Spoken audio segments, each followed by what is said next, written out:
shaking, everybody? It is a Wednesday edition of House Divided. We're not 1 day or 2 days. We're 3 days away from college football beginning the 2023 season. I'm Jeff Ketchum. That is Chad Hastings. I am at GK Ketch on Twitter. He is, now you changed it. It's C Hastings OBL. Is that right? Correct. At C Hastings OBL. And thank you to the Orangebloods community for finally getting me up over 8,000 followers. Now it's up over 8,200 followers. I will try to accept the responsibility that comes with it. I'm also Vic Mackey's play cousin. I had that up today before I even knew, Chad, that it was the 60th birthday for the one and only Michael Chiklis, who I have been accused of looking like in the past, and once had a woman in the Baltimore Orioles concession stand ask for my autograph and tell me that I was great and I was her favorite in the show. That's awesome. Did you go ahead and sign it? No, I should have. I once did that when I was in college. This is a true story. A kid came up to me with his dad and thought I was Ken Hackamack. Nice. He was like 6 foot. No, he thought I was Brock. He asked for Blake Brockermeyer's autograph. Blake Brockermeyer. And nice. I signed it, Blake Brockermeyer. I'm 5'10". That is so good. That's the ones I love. I tell it all the time, but my favorite is the Bill Schoening. Bill Schoening got mistaken for Mike Ditka back in the day. Somebody's like, hey, it's effing Ditka. It's effing Ditka. He was in Chicago. They walk up to him, and he literally signed it like Go Bears or Da Bears, Mike Ditka, and handed it back to him. Hey, and said, y'all have a good day. That guy will be upset when he goes to Beckett and tries to get that autograph authenticated. And they're like, that's not Mike Ditka's signature, but it looks a whole lot like Bill Schoening's. It really does. Guys, do us a solid. Hit that like video. There were like 11 likes before we even went on today. And I just want to let all 11 of you know, I appreciate that we don't have to ask you, that you just come in, you hit the like before we even make you laugh or smile or scream in anger even one time. Thank you. Yes, I agree. I'm learning the like world. I have a social media coach. Shout out to our friend Sherry, who is my social media coach. She's trying to explain to me about likes and the retweets or reposts or how to do it and when to do it. So I'm learning, but thank you for the pre-likes. That's like a like before the like. That's good stuff. All right. I'm sorry. I just got our 2 o'clock guest confirmed. Like, absolutely. Yeah. So I'm just letting him know. Okay. If he's in, then we can I'll let people know how excited I am about that one. Because I'm good. I'm sending back the message. Like, he's good. Beautiful. At 2:20 today, we're going to talk to Robert Littall of Black Sports Online. He might have the coolest Twitter handle ever, at BSO. That's it. That's the handle. And I told you yesterday, I like to call him Robert Littall. Like, okay, you really hit it. I put a little extra English and mustard on it because he always puts me in a good mood. He's always got something interesting and funny to say. So, yeah, I put a little extra on it. Okay, but I should probably say it normal at the beginning, right? If I start doing that, we don't want to make it, or is that the bit? Do I need to lean in on Littall? Do I need to do that? I didn't like that. That's not how I sound, by the way. Scotty B says, Brockermeyer is a big, mean, scary-looking dude to this day. Don't see the Jeffrey resemblance. This is, Scotty, you're missing the point. Long time. I had hair back then. Yeah. Long time ago. Much easier to get confused. I'll never forget looking at the dad, and the dad gave me one of these, but I didn't want to break the kid's heart. No, he was looking at me like he thought I was Blake Brockermeyer. I was working in the SID office at the time. I'll never forget going back into the press box to the 8th floor or the 9th floor, I guess, and letting everybody know that Blake Brockermeyer lookalike right here back in the day. That was me. Yeah. All right, so we got a few things we're going to be getting into this hour. I want to let everybody know it's going to be an action-packed 12 o'clock hour. There's a Dominick McKinley update coming from Jeff, so you're going to want to be here for that. There's Dana Holgerson comments about Texas and Texas A&M we got to get into. And believe it or not, there's also, I think I've got this right, a General Booty underwear commercial we have to show you. Is that right, Jeff? Is that a real thing? And we're not even leading with that. And there's a part of me that thinks we should, but you have that to look forward to just in this hour alone. That's right. But before we do anything else, we are going to talk a little bit about Quinn Ewers, because Chad and I were talking earlier this morning as we were kind of putting together the pieces, the framework for what today's show would look like. And we might have a 120 guest. I just haven't confirmed it yet. So it's been one of these days where the confirmations have come in a little slow, but we got 220. Robert Littall will join us. We'll see about 120. I'm trying to get Cole Patterson to join us because we're using the Dominick McKinley update that we have to go to is from a post that Cole Patterson wrote on our Oklahoma Rivals site last night. He actually posted the information on our A&M site this morning, which makes me think that he thinks the priority posting was Oklahoma instead of A&M. Is that a sign? Anyway, we'll get into that update in a little bit, but there's a big old Quinn Ewers conversation that I feel like we talk about him every day, but I don't feel like since Chad and I came on this channel, 4 weeks ago today, I don't know that we've had just the full-on Quinn Ewers conversation that I think probably needs to be had a couple of days, 3 days before the season opener. He is by far and away, Chad, the most important player in the program right now. And there's no more important person, not even Sarkisian, I think is more important than Quinn Ewers going into this season. And there are just so many tentacles to the Quinn Ewers 2023 season. Everybody talks about where he'll end up as a draft pick. And look, I think there's a really interesting conversation to be had about a quarterback who's projected by some people to be a top 10 NFL draft pick next year. And he hasn't even been good yet in college, not consistently anyway. We're talking about a guy that had a 132 quarterback rating a year ago. So there's the NFL side of this. And look, Ewers has never actually come out and said, oh yeah, I'm definitely going pro next year. Should I have a good season? It's all like scuttlebutt and conversation and innuendo that kind of gets taken for fact. And I certainly play into that because while I've heard people, I think, connected to Ewers indicate that they would certainly have an eye on the NFL. And I've gotten word back that Texas coaches, certainly in the recruitment of Arch Manning, there was a lot of discussion that, well, the way this thing will work is Arch loves the idea that Quinn will be there as a freshman so that he's not rushed into playing. And then once Ewers goes pro, the door opens up in 2024 to be a starter.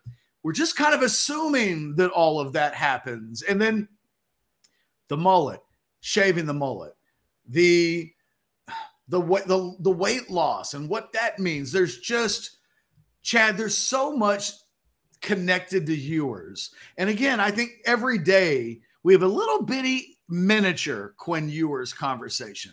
Yeah. I thought today, let's just have the whole damn thing. So if you have any questions about Quinn Ewers that you want us to tackle, particular angles of the Ewers storyline, feel free to hit us up in the Specs chat line. We will take your Specs super chats should you want to do those and send those as well. Chad, let's start here. For you, of all of the stuff that's on the Quinn Ewers plate that we can discuss, is there a piece of this that's the most interesting for you as kind of a neutral observer? You're obviously seen every play of his college career. You've known about him going back to high school. You've chronicled him, but you are not a Texas fan. So there is a slight, and you're not really a Texas Longhorn media member, right? I mean, you cover Texas, but nobody looks at you and goes, oh, Chad Hastings, Longhorn expert extraordinaire. Like, that's not really your role. So for you, Quinn's most interesting angle is what? I think it's about, for me, it's about the development towards the NFL, and can he validate those kind of top 10 numbers? So as I'm looking at his numbers last year, I'm seeing 58% completion. I don't know about you, Ketch, but the number I started looking for a few years ago is 65%. To me, if you're 65% and up in college headed to the pros, that's a discussion the pros want to have. I just want to see the versatility. A consistent versatility, to me, is the biggest story for him. And can that Oklahoma game become more of a norm instead of what ended up feeling like an outlier, and less of those Oklahoma State games show up? So I'm just looking at I know the arm strength is there, but I also saw times last year where, it wasn't impressive, and things and there was also a little bit of, that like blank-faced mopiness on the sideline. Not mopiness, maybe not quite like a Romo mope, but it was just blank-faced. And I want to see that development as well. Did his eyes soften up? Did the leadership change? It sounds like the leadership has changed. These stories we've heard in the offseason, I just want to see that show to us as we watch the games, where Texas fans will feel really good about him going to Tuscaloosa and trying to knock off Bama. It's really important to acknowledge he was a really young quarterback last season. And there are other positions on the team, even this year, where we talk about guys, and it's not really a matter of whether they're ready or not. Like, Texas has to have them. They have to play. Quinn Ewers a season ago forced, and look, he came to Texas in part because he knew he would start next year.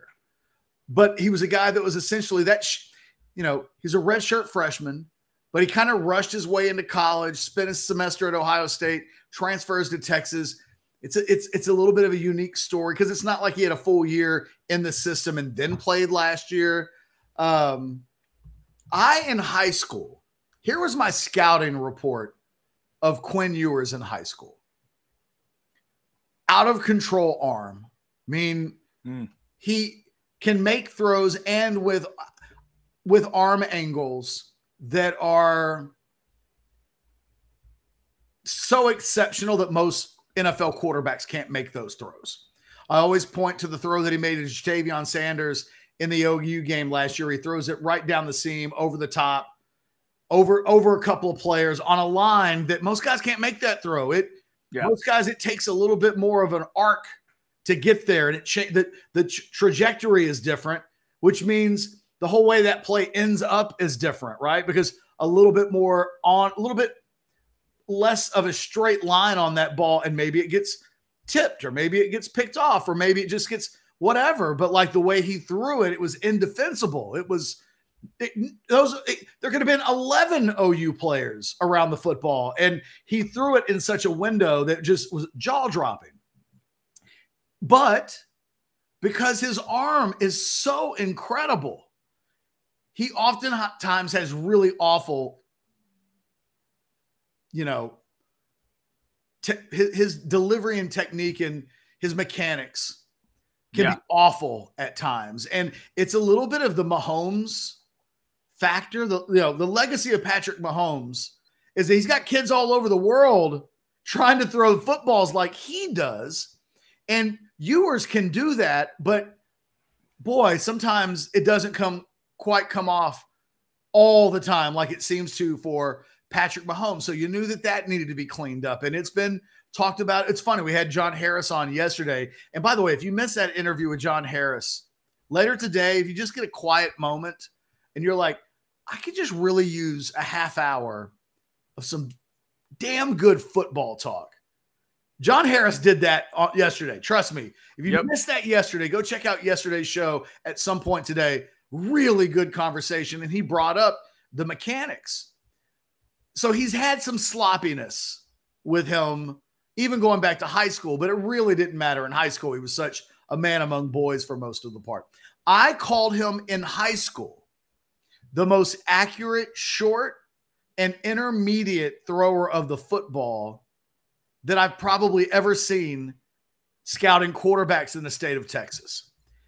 It's what kind of makes the 58% completion percentage. That might be the thing that blows my mind the most from last season. Because when I watched him in high school, I would have assumed the short and intermediate stuff would be the bread and butter. And we'd be talking about a guy with a 70% completion percentage. The question I had about him going back into high school, and Chad, when I tell you that people would make fun of me, they would say, Ketch, you don't know what the hell you're talking about. You're just trying to be different. You're just trying to stir the hornet's nest and cause trouble and whatever. I didn't think he threw a good deep ball in high school. I felt like too many times I would be watching wide open South Lake Carroll receivers, and they would be running wide open and then would be forced to stop and come back to the ball, and it would still end up in a touchdown. And so on the highlight tape, 60 yards is 60 yards. But there were times when it was blatantly obvious that he didn't throw a good deep ball. I would say that when he was a prospect, and I would have family members contact me and say, he threw the ball 115 yards in the air at a camp. Yeah. It's like, well, I'm not saying he doesn't have a strong arm. Right. I'm not saying he can't throw it far. I'm saying he doesn't throw a good deep ball in games to moving targets. Well, and I think it speaks to what we saw last year. And let's jump into the chat already. Our man Paxton, deep ball has to be better, Ketch. And always, then Paxton, it's been that way for years. Yeah, and Paxton also says, hopefully he hits some deep ones against Rice. To me, Ketch, that's where Texas fans are missing it. To me, and where Sark is missing it. Because if you're right, and he's one of the best short and intermediate guys you've ever seen, then where the hell were the short and intermediate stuff last year to give him his confidence, to build the confidence? All those Texas fans that are saying, I want deep balls, I want more deep balls, Worthy's healthy now, I want more of those 50-yard shots. That's not what I want to see. As an assessor of this kid's level and the assessor of his play caller, I want to see them do it all starting from the line of scrimmage. I don't want to see it start at 50, 55 yards because I'm with you, Ketch. I just don't get a good feel when they go deep. When I think of great deep ball guys, the first one that pops in my head, because he tortured my Aggies one night in Waco, was RG3. RG3 could throw a ball. It felt like 120 yards, and it always fell in somebody's hands. I don't know how he did it. It was incredible. And then you look at a guy like Mac Jones at Alabama. His deep ball accuracy was stupid.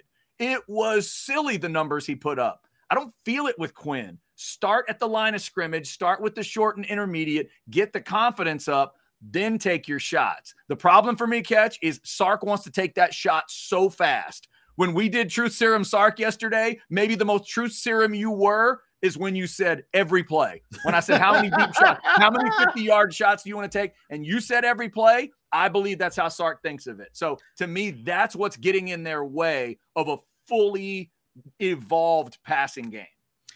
I'm mostly with you. I think the one thing they didn't do enough last year was you got a guy in Xavier Worthy you can literally just throw the ball to in the flat. He can go 80 on you.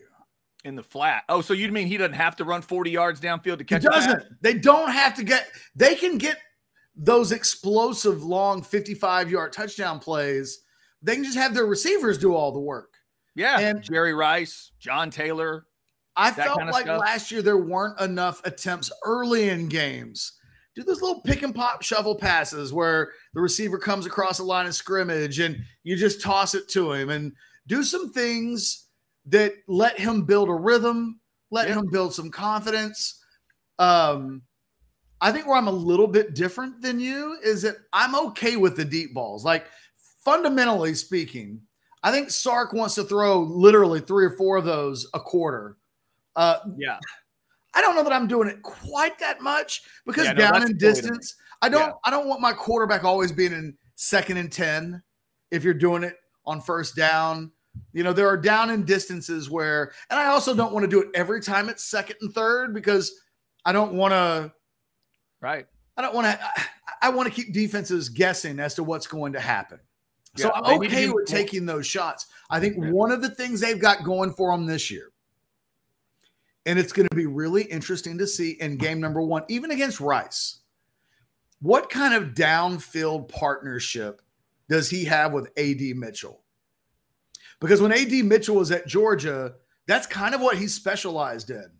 Down the field, throw it up, let him go get it. He's a completely different type of receiver than Xavier Worthy. And maybe that's what Quinn Ewers needs from a deep ball guy. He needs somebody who can come back, fight for the ball. If it's underthrown or in an area that, Worthy's not the biggest guy in the world, you don't want him trying to body receivers all the time. But if that is what Quinn Ewers needs in a deep ball guy, they've got somebody now. I remember going back to the spring game. Remember the spring game 2 years ago, Chad?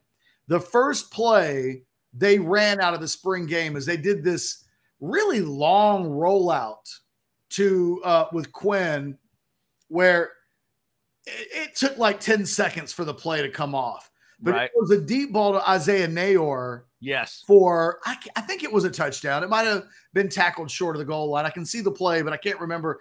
I think it did go for a touchdown. Yeah, that was a pretty play. And it was like, oh, look at the connection between Nayor and Ewers. When Nayor got hurt last year, I was convinced that was going to be one of the first plays we saw them run last season.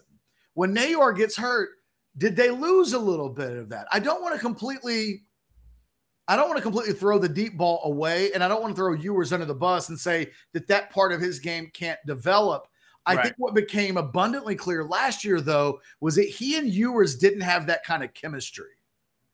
And so if they don't have that type of chemistry.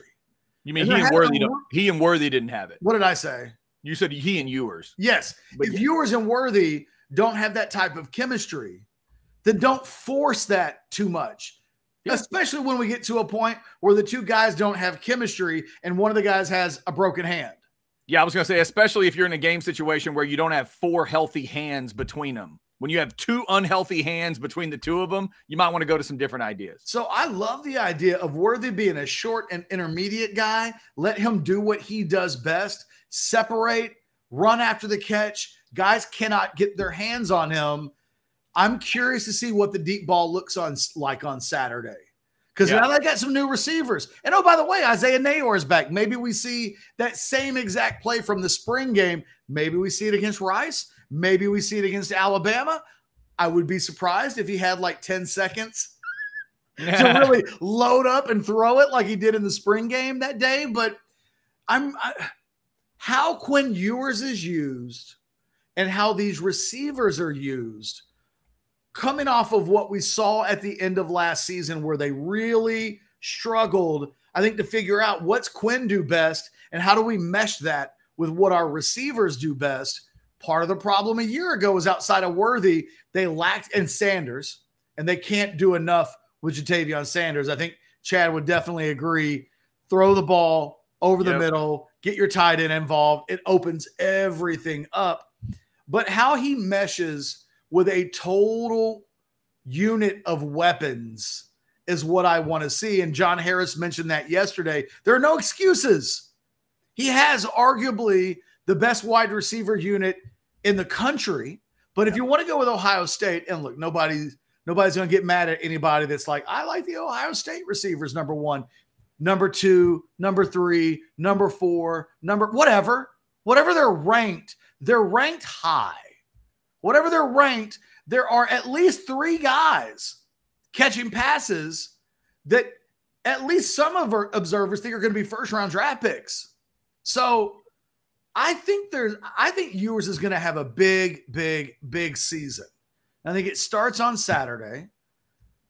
I think there will be some ups and downs, but how he meshes with a wide receiver unit that, frankly, maybe the Houston Texans would take right now. I mean, potentially, a tight end, a couple of receivers that are certainly going to play on NFLs, a young Jonte Cook. Like, it's loaded. So let's see what it looks like for Quinn Ewers maybe he's Batman and just needed a lot of toys to play with. And if so, he's got them now. That's, I think, more than anything else on Saturday, Chad, for me, I got to see Quinn Ewers.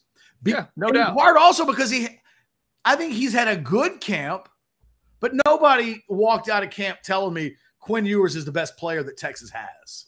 Yeah, that's big too. And you've mentioned that a couple times. I think that is critical to mention for Texas fans. So we're going to have plenty of Quinn Ewers discussion today. If you want to throw us a chat, we love those super chats. Thanks to Specs for sponsoring the chat line. Shout out to Specs. Get it all stocked up for your game day this weekend. We're 3 days away from Texas and Rice. By the way, Ketch, do you prefer this three, or the Dirt 3? Which 3 do you like? I think I like this 3, but my fingers don't work real. I like that one. I kind of like that one too. But I do that a lot. 3.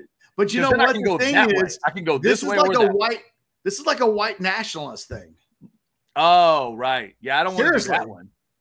Like Nazis do that. So you got to be careful. Yeah, we don't want to do that. Okay. You see those white nationalists and they're always trying to like low-key communicate to each other with this. That's true. Okay. So but my fingers don't work real well when I do that. Like you see, okay. I got you. My fingers don't do that real well. I definitely don't want to get accused of such things, especially with both of our haircuts. All right. For real, we've got one foot in that territory on accident. So it is house. I get that look at the grocery store every once in a while. It is house divided on Orangebloods Live. We got a lot to get into. We got a couple silly things we need to get into at some point, but I feel like, Ketch, we need to get this Dominick McKinley update out there. It may not be the news Texas fans want to hear, but they are a realistic bunch. They just need the truth. So give it to them. What's the latest you're hearing about the D-tackle stud out of Louisiana? On my side, so we talked about this yesterday, and, I put in a future cast for the Longhorns. But I mentioned Sunday night, I mentioned yesterday that while I had reason to believe that there certainly was a lot of confidence on the Texas side of things, I mentioned yesterday, right as we were getting ready to go into the show, my number one source, the guy that I trust the most, he hadn't given me strong McKinley vibes. Mm-hmm. And even though I was picking Texas to get McKinley, I was pretty transparent that the last time he felt that way about a guy was Corian Gibson. I was like, I don't have a great feeling about that one. And he had his reasons. But ultimately, he didn't have a great feeling about that. Corian Gibson obviously goes to Clemson. Right, yeah. Yesterday, during the show, I text messaged my source just to get the latest. Like, anything change? And as of yesterday, he was still saying, I don't have a good feeling about this. Last night, on our OU site for Rivals, so I believe it's OUinsider.com. We used to be Sooner Scoop, and now we're OUinsider.com for the Rivals OU stuff. Cole Patterson, who used to work with Orangebloods and is now a Rivals regional recruiting guy. And we've had him on the show, right? Yeah. And if I can, I'm going to get him on the show today. Okay. He said, and here's the update, quote, let me skip through okay, I'll read the whole thing. Okay. Dominick McKinley is one of the top remaining uncommitted prospects still on the board in the Mid-South region with plans to commit this weekend. At one point, LSU seemed like the team to beat. Then OU made a surge. Texas bolted up the race and was, in my view, the leader in the clubhouse as recently as this past weekend. But, and Cole, little correction here, got to have a comma after but. Oh, but did you just grammar police him? Come on. Hey, it came from a good place. Okay, all right. Just trying to help. Okay, continue, comma. But comma. The latest intel that I've gathered is that OU and Texas A&M are the two battling it out for the blue chip Louisiana defensive lineman. The Aggies side of things has confidence that they've been able to push the right buttons to get out in front, but there are reasons for the Sooners to feel good too, starting with Todd Bates and David Stone. David Stone being the 5-star defensive tackle that committed just the other day. Mm-hmm. I give a slight edge to the Aggies as of tonight, but it's slight, and I believe that a final decision has not been made yet. But a pairing of Stone and McKinley would obviously be very salty, not to mention Nigel Smith, who is a top 20 player in the state of Texas. He's a defensive end from Melissa, is still very much in play ahead of his September commitment. So obviously the headline there is that from his sourcing, his intel, OU and A&M are the top two schools, and he gives the edge to the Aggies as of now, which is a little interesting because I told you yesterday, and we talked about it on the show, that on the LSU side of things, there was scuttlebutt on Monday at the Brian Kelly press conference that A&M had emerged as the team to beat for McKinley. Yeah, and by the way, Ketch, let's just get to something real quick here, because on the chats, as you're going through this, I'm seeing this from Paul. Kick Chad off the show. It's his fault. Okay, Paul, we're going to need to process those thoughts because A&M is going to be in recruiting battles, and they're going to win some while we're doing this show. I don't think it can all be blamed on me. Well, you weren't the bad luck charm for Colin Simmons. I was here the whole day. Colin Simmons, our best day in terms of views, and people were in here. And what happened? Colin Simmons threw up the hook 'em horns. He did the no Aggie hat, no LSU hat, Texas hat double thing. Come on now. We aren't doing that. He's just lashing out, Chad. That's okay. We can there's lashing. I understand, Paul. You got to get through the feelings. Okay, so Ketch, here's my question. Let me do this from the Longhorn perspective. You've always said there's never anything good that comes from Oklahoma, beating Texas at anything. You always say, number one rule for Texas fans, Oklahoma sadness.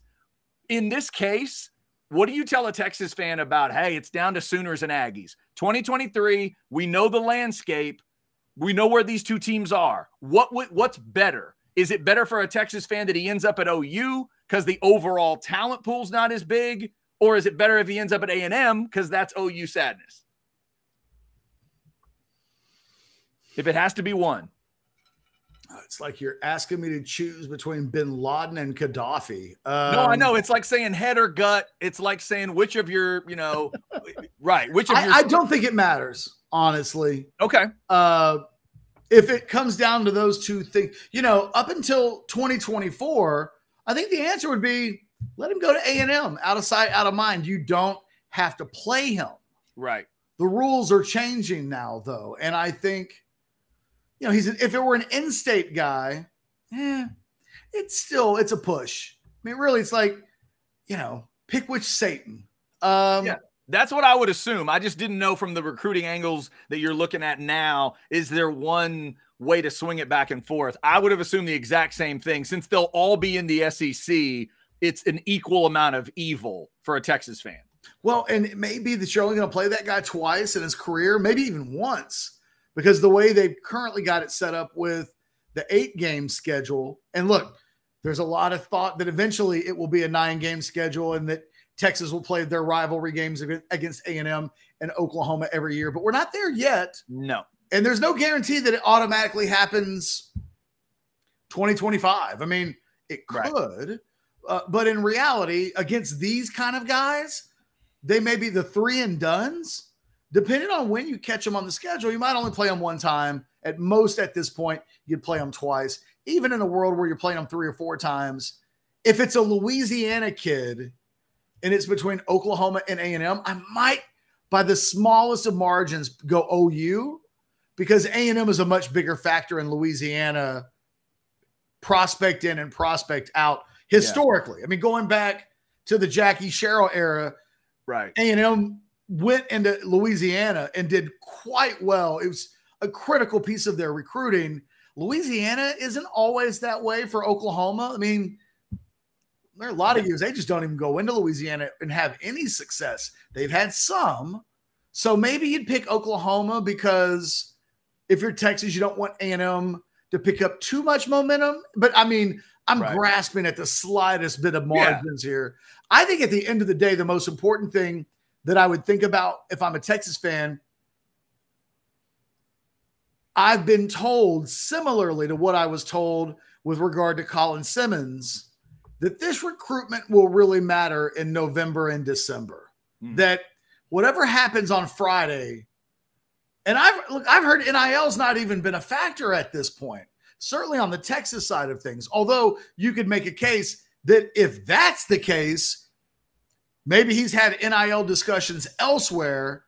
And if he has, maybe Texas isn't, if Texas isn't a front runner, maybe you can point towards, Well, they haven't even really, NIL hasn't come up once.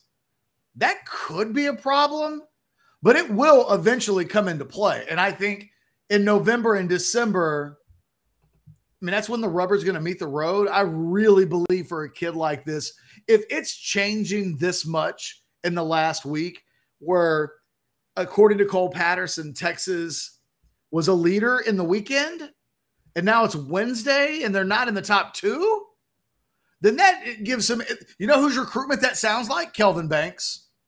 Now, Banks's recruitment changed in part because the head coach at Oregon left to take the Miami job. And who knows what ends up happening with that recruitment if that doesn't happen. But it did. But the last time I can remember Texas being in a top 3, and they felt really good about their chances, and then on decision day, they weren't in the top 3. It was when Kelvin Banks committed in the summer of 2021, and it came down to Oregon and A&M on the day that he decided the first time.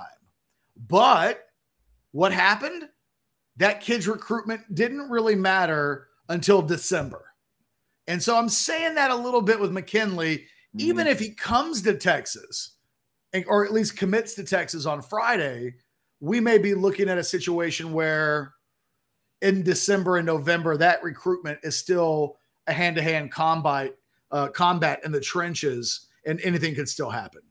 And remember, Friday, that verbal commitment, we've heard 1:30. I've also seen 3 and 3:30, but somewhere around the show. He's got a top 3, just like in recruiting, and on any given day, they can flip-flop and become the time. Exactly. And remember, in addition to the 2 house-divided schools and Oklahoma, Ohio State and LSU are the other 2 in his top 5. And Ohio State would probably tell you, we're not going to win this kid in September. Yeah. If we win him, it will be in November or December. Get excited if he picks Texas on Friday, certainly. But also understand that the war, it's a bit premature on Friday to think that that's the end of it. We're literally getting ready to cut a new recruiting flashback video of Chris Sims. I think Blake's going to probably get that done today. So we'll have it debuting tomorrow. I mean, once upon a time, Chris Sims committed to Tennessee on national television. And then a month later, he picked Texas. So sometimes, and the thing is, I've personally, I'm not going to lie to anybody. I don't quite know what to think because I've heard a lot of different things. But like I said yesterday, Chad, I will go back. My best source is my E.F. Hutton. And if my best source, if my E.F. Hutton is saying, I don't have a lot of confidence right now that he'll pick Texas on Friday, okay. That's what my best source is saying. And I've got sources out the wazoo elsewhere saying different things. But the source, and he's not saying that Texas won't get him, and maybe I'll have a better feel for 48 hours in, 24 hours in, exactly where it's going to be. But at this exact moment, there's a little bit of uncertainty. And like, I'm not going to pretend otherwise that, oh yeah, I don't know that anybody really knows what's going to happen.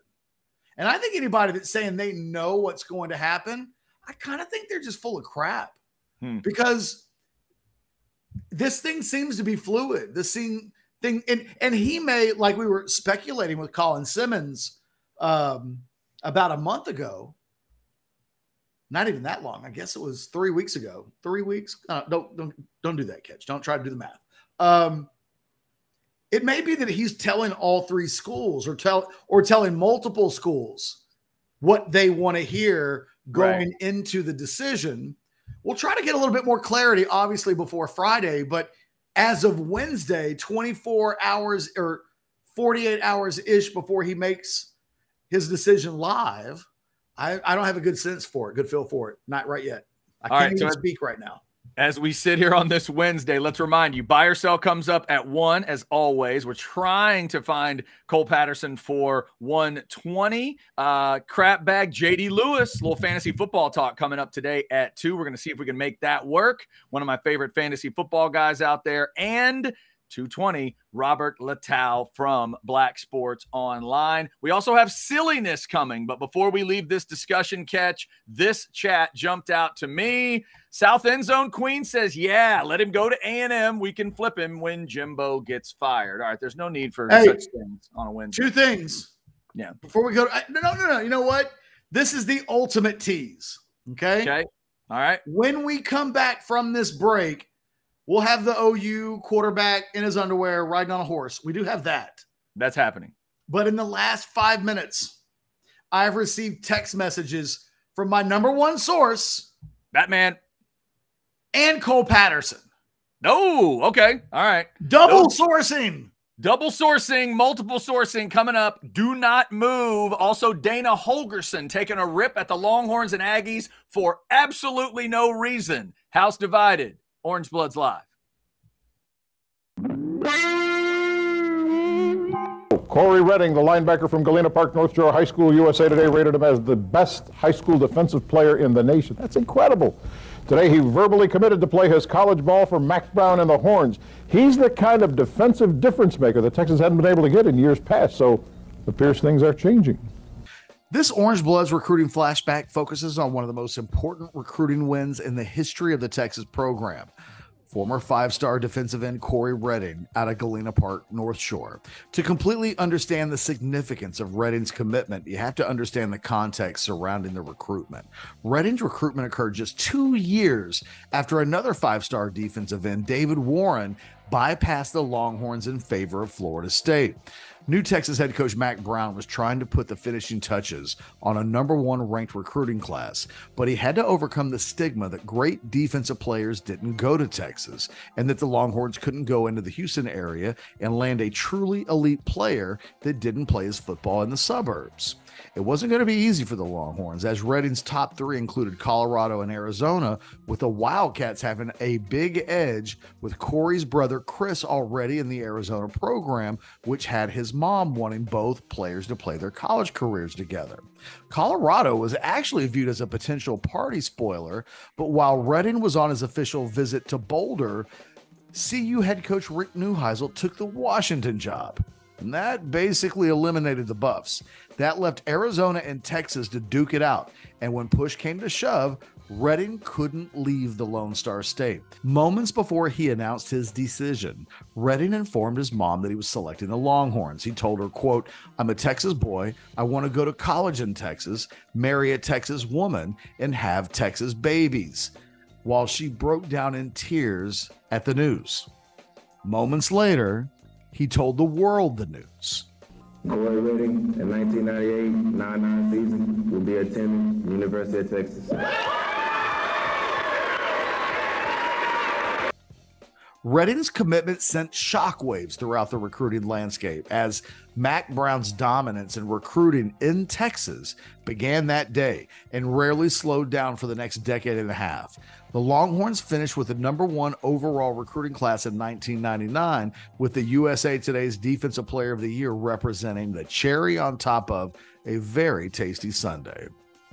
Spent time with him and myself, and I was like, I want you to put it on my mind the next morning when I wake up. And when I woke up, my hands was holding up the hook 'em sign.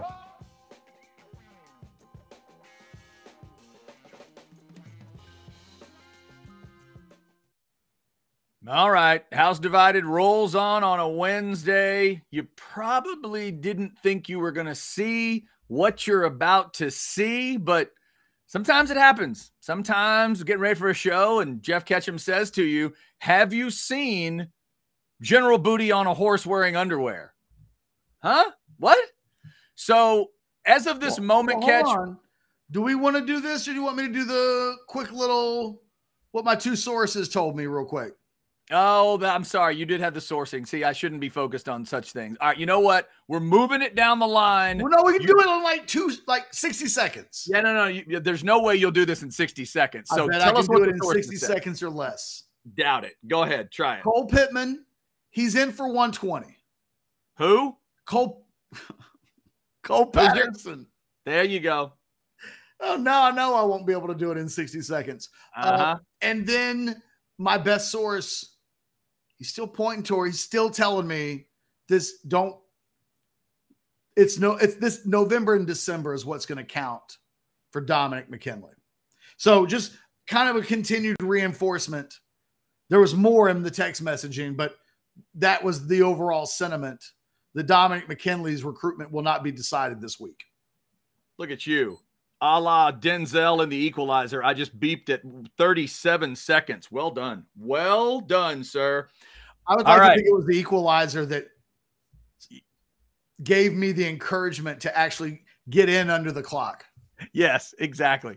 All right. So we've got buy or sell coming up at 1. We've got some silliness coming right now, and we might as well just get it out of the way. If you haven't seen this on Twitter, it's a thing apparently. Dylan Gabriel, of course, is the quarterback for Oklahoma, but his backup, I guess, is General Booty, or maybe General's the third string. I don't even know. But he's got a great name. Everybody's been talking about that part. He's at Oklahoma, and apparently he's now doing ads for Rock'em Socks. But they don't just make socks. They also make underwear.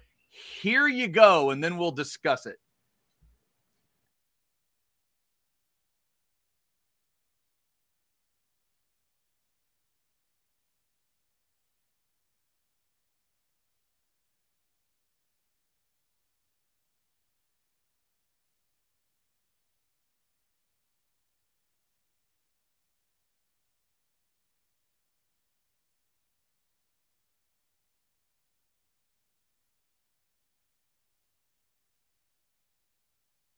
Oh, my God.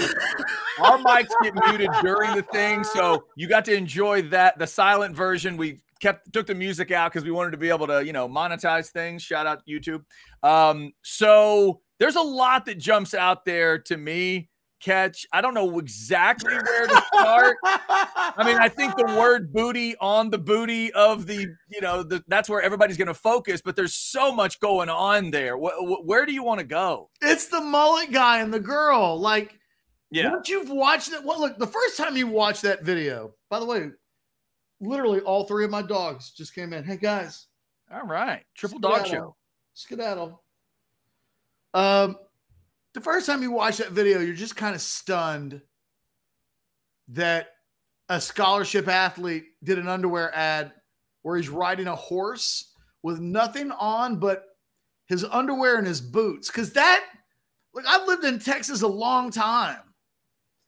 I've never seen anybody cowboy like that before. No, I have not either. The second and third time, because I've now seen that video probably more times than I should care to admit. The mullet guy and the girl who have to be the schooner drivers. My guess is those are chuck wagon people, right? Those 2 horses at the beginning feel like chuck wagon horses, the 2 white horses to start. That feels like chuck wagon horses. And then the look on her face, like she looks like she's trying to cut a rap video or something. She looks intense. And then the guy Ketch is the one that someone on Twitter said looks like Drake in disguise, which I thought was a great comment. That dude staring into the camera makes no sense at all. I don't know what to make of it. Well, because they're there and then they're gone. Yeah. So they're introduced with no fanfare. It's just like 2 randos in this underwear ad. And Blake wants to know, yeah, Blake, let's do this. Play it one more time. Let's focus on the fact, before we play it, that in the open, I think those are the schooner wagon horses, the white ones. I think so too.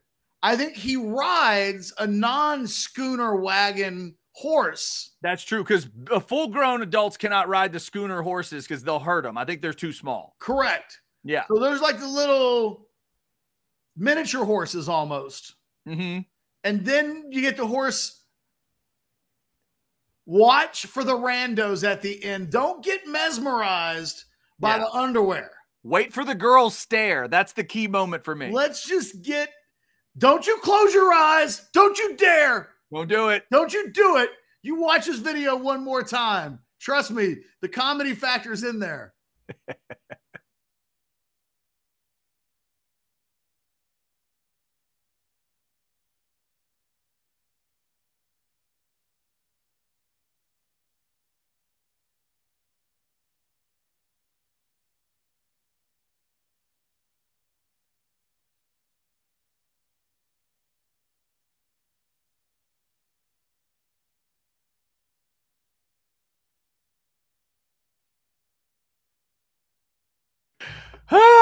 Her stare is my favorite thing in that spot. Hey. By the way, there's a new general in town, and he's not wearing clothes. How is that a thing? How is that like a rip? Thank you, Paxton. 49-0. Do we have that scoreboard for him, Blake? Do we have that reminder? It was not on the hooves of the baby horses, the miniature horses.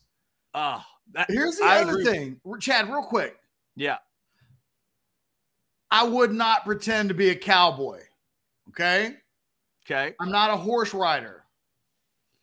But I do know the general rules, no pun intended, with regards to what type of hat you wear during the seasons. Okay. It's summertime. You're not wearing a black felt hat in the summertime. You're saying a black felt cowboy hat is more of a winter hat. It absolutely is.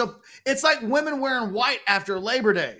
I agree with you. My grandfather did not wear the darker felt hats until we got to like October or November. If you're going to do an ad, I almost said ass. If you're going to do an ass ad, which typically is what they just did, and it's going to involve getting on a horse and wearing a cowboy hat, get the right kind of cowboy hat involved. Colby's chat is awesome. I'm now against NIL. That's great.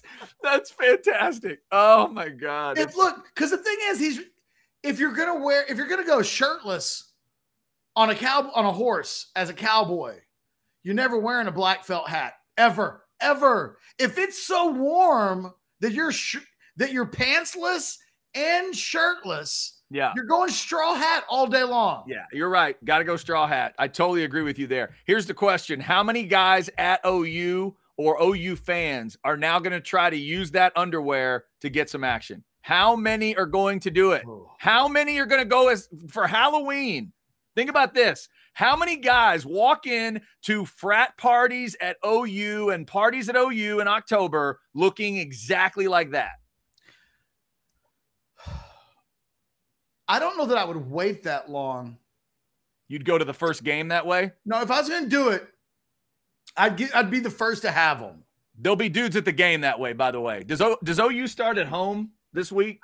I believe so, yes. Let me double check the old schedule here. Yeah, Arkansas State at OU, ESPN, 11 a.m. If I'm that group of guys, I'd show up like that. In fact, the Roughnecks should show up looking like that this week, Ketch. No, with the guns. The Roughnecks are not allowed to come out shirtless in their draws with their little guns on their miniature horses on a wagon that might flip over. And Rodolfo, I love that Rodolfo. See, Rodolfo's a young guy. Mm-hmm. So it's not like us old guys responding to like what the young cool kids do. That Rodolfo thinks he's trying to be the Kim K of college football. The thing is, I'm okay with the underwear ad in general. Did they have to do the gratuitous like crotch shot a couple of times? Well, Ketch, the key there is you're showing the versatility of the underwear, and you're showing that the underwear is not riding up as he's getting on the horse. Is that what they're showing? Okay. I think that was the point. You wanted to keep an eye on not only the booty, but the word booty and the fact that you're not getting that, that bunching up effect. I think that was the key to that scene. See, my conundrum, my real problem is that I have my monitor it's like 12 inches from my face right now. So when we played that video, you're like, go in with the yes. Whoa, easy. Okay. Barring this, hold on. What do you got? That was so bad. The chat.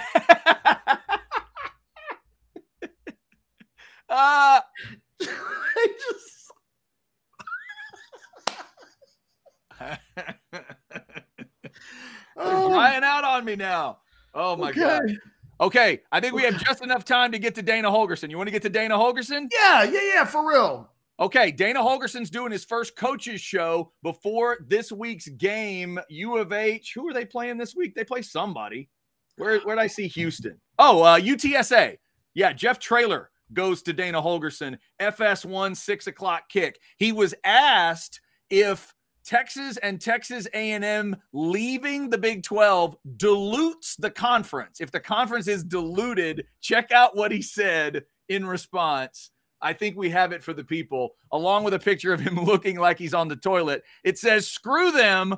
They can go wherever they want. They don't want us, and we don't want them. Does he not look really constipated there? Look at that face. That's the worst one you could have picked. So, Ketch, I just want to say, as an Aggie fan, I'm sort of complimented that anyone would still think of it as Texas and Texas A&M leaving the Big 12. Like, the Aggies left the Big 12 a long time ago. Obama was still in his first term. Exactly. It's been a while. A long time ago. Mac Brown thought he was going to be coaching Texas forever when A&M left the Big 12. So that part of it's interesting to me. But, yeah, this is another one of those be careful when you're emphatic. Watch out. But, Ketch, it also reminds me that Texas goes to Waco, Fort Worth, and Houston. It's like the Southwest Conference goodbye all over again. It really is. You're not getting the Stillwater goodbye. You're not getting that Mike Gundy goodbye. But dadgummit, you're getting a Southwest Conference goodbye. So be careful. Don't make those games close. Dana Holgerson's going to get those comments thrown back at him, but he does not care. That game's middle of the schedule for Texas, and one not to look over. 3 things quickly. It reminds me of what I said when Yormark did his comments. He didn't care what anybody outside of his constituency thinks. Mm-hmm. That is red meat for U of H fans. Yep. And like, that is all he cares about. If a Kansas fan is like, that's a little bit below the belt, like, I don't know that we he don't care about you. He don't care about what you think. He cares that U of H people love that. So, A, understand that. B, my second thought, I'm not really mad at him for that. Like, yeah, coaches can do that. Commissioners can't, but coaches can. He's allowed to be bitter. Yeah. They left us. If they don't want us, we don't want. You know, that's not a completely unhealthy mindset. Right. Had he said it? Yeah, it's a lie.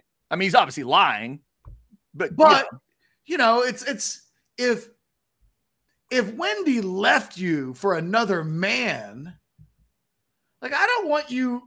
It's been a decade plus. I don't want you 11, 12 years later still like obsessing over the departure. I want you to have moved on. He hasn't done that with A&M, but with Texas, that's so fresh. It's kind of good that he's not obsessing with like, no, they still want us. We're still friends. Like, he seems to understand where U of H is in the pecking order. And if he's upset about that, okay. Yeah, and by the way, just real quick for Coach Holgerson, on behalf of all Aggies, not to be too technical, but we didn't leave you. That's true. Texas is leaving you. No, Texas is not leaving Houston. Well, yeah, they weren't in the conference when they made the decision. Now that's an interesting technicality. I guess you're right. Even though they're playing in the conference because Texas is leaving. They're only in the conference together for a year because the SEC, Big 12, and college football dragged their feet and couldn't figure out how to get them out sooner. So you're right. You're right. So Holgerson, neither of them technically left you. So just enjoy the new bucket of money that you get and shut up. Do you think he's still mad about that Southwest Conference thing? I don't know. Because technically Texas and Texas A&M left Houston, but that was in 1995. Yeah, but you know what it is? It's because, and I've interviewed him about stuff, and he really does talk to his constituents and his boosters and stuff. These are old Houston people making him mad. They're old. He goes out drinking with old Houston people, and they get pissed about it. Yep. You know what it was? Here's the problem, blah, blah, blah. And he's trying to be their buddy. That's real. You talk about constituency, that's who he's talking to. He's talking to old people our age and older that remember that and think it was some huge affront. That's who's pissed off. So he's trying to speak for them.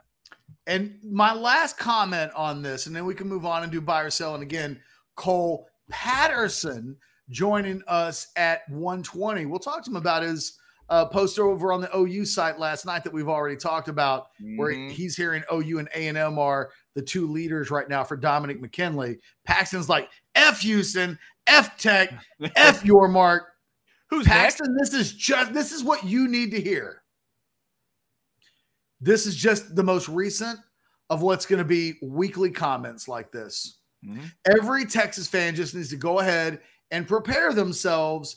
Every week, something like this is going to be a story. Every week, somebody's going to be like, screw them. We're better off without them. They can't even win the Big 12. It'll be some version of all of that every single week. We've seen it with Yormark. We've seen it now with Holgorsen. Texas hasn't even started playing the teams that they're ditching.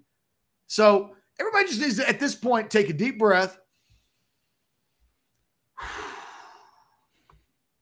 and realize next week, in the middle of Bama week, some bitter-ass Big 12 official, coach, or player is going to add to the yearbook. They're going to add their yearbook quote to the yearbook. Let them sign it. I mean, it is what we're going to experience every week. And I think you can see it coming a mile away. So when it happens next time, because this is where I was when I was like, oh, okay. Holgerson's pile hopping now. The cool thing for everybody to do, apparently, is to get their hot takes out with regards to Texas A&M, OU, the SEC. Let them do it. It's good for them.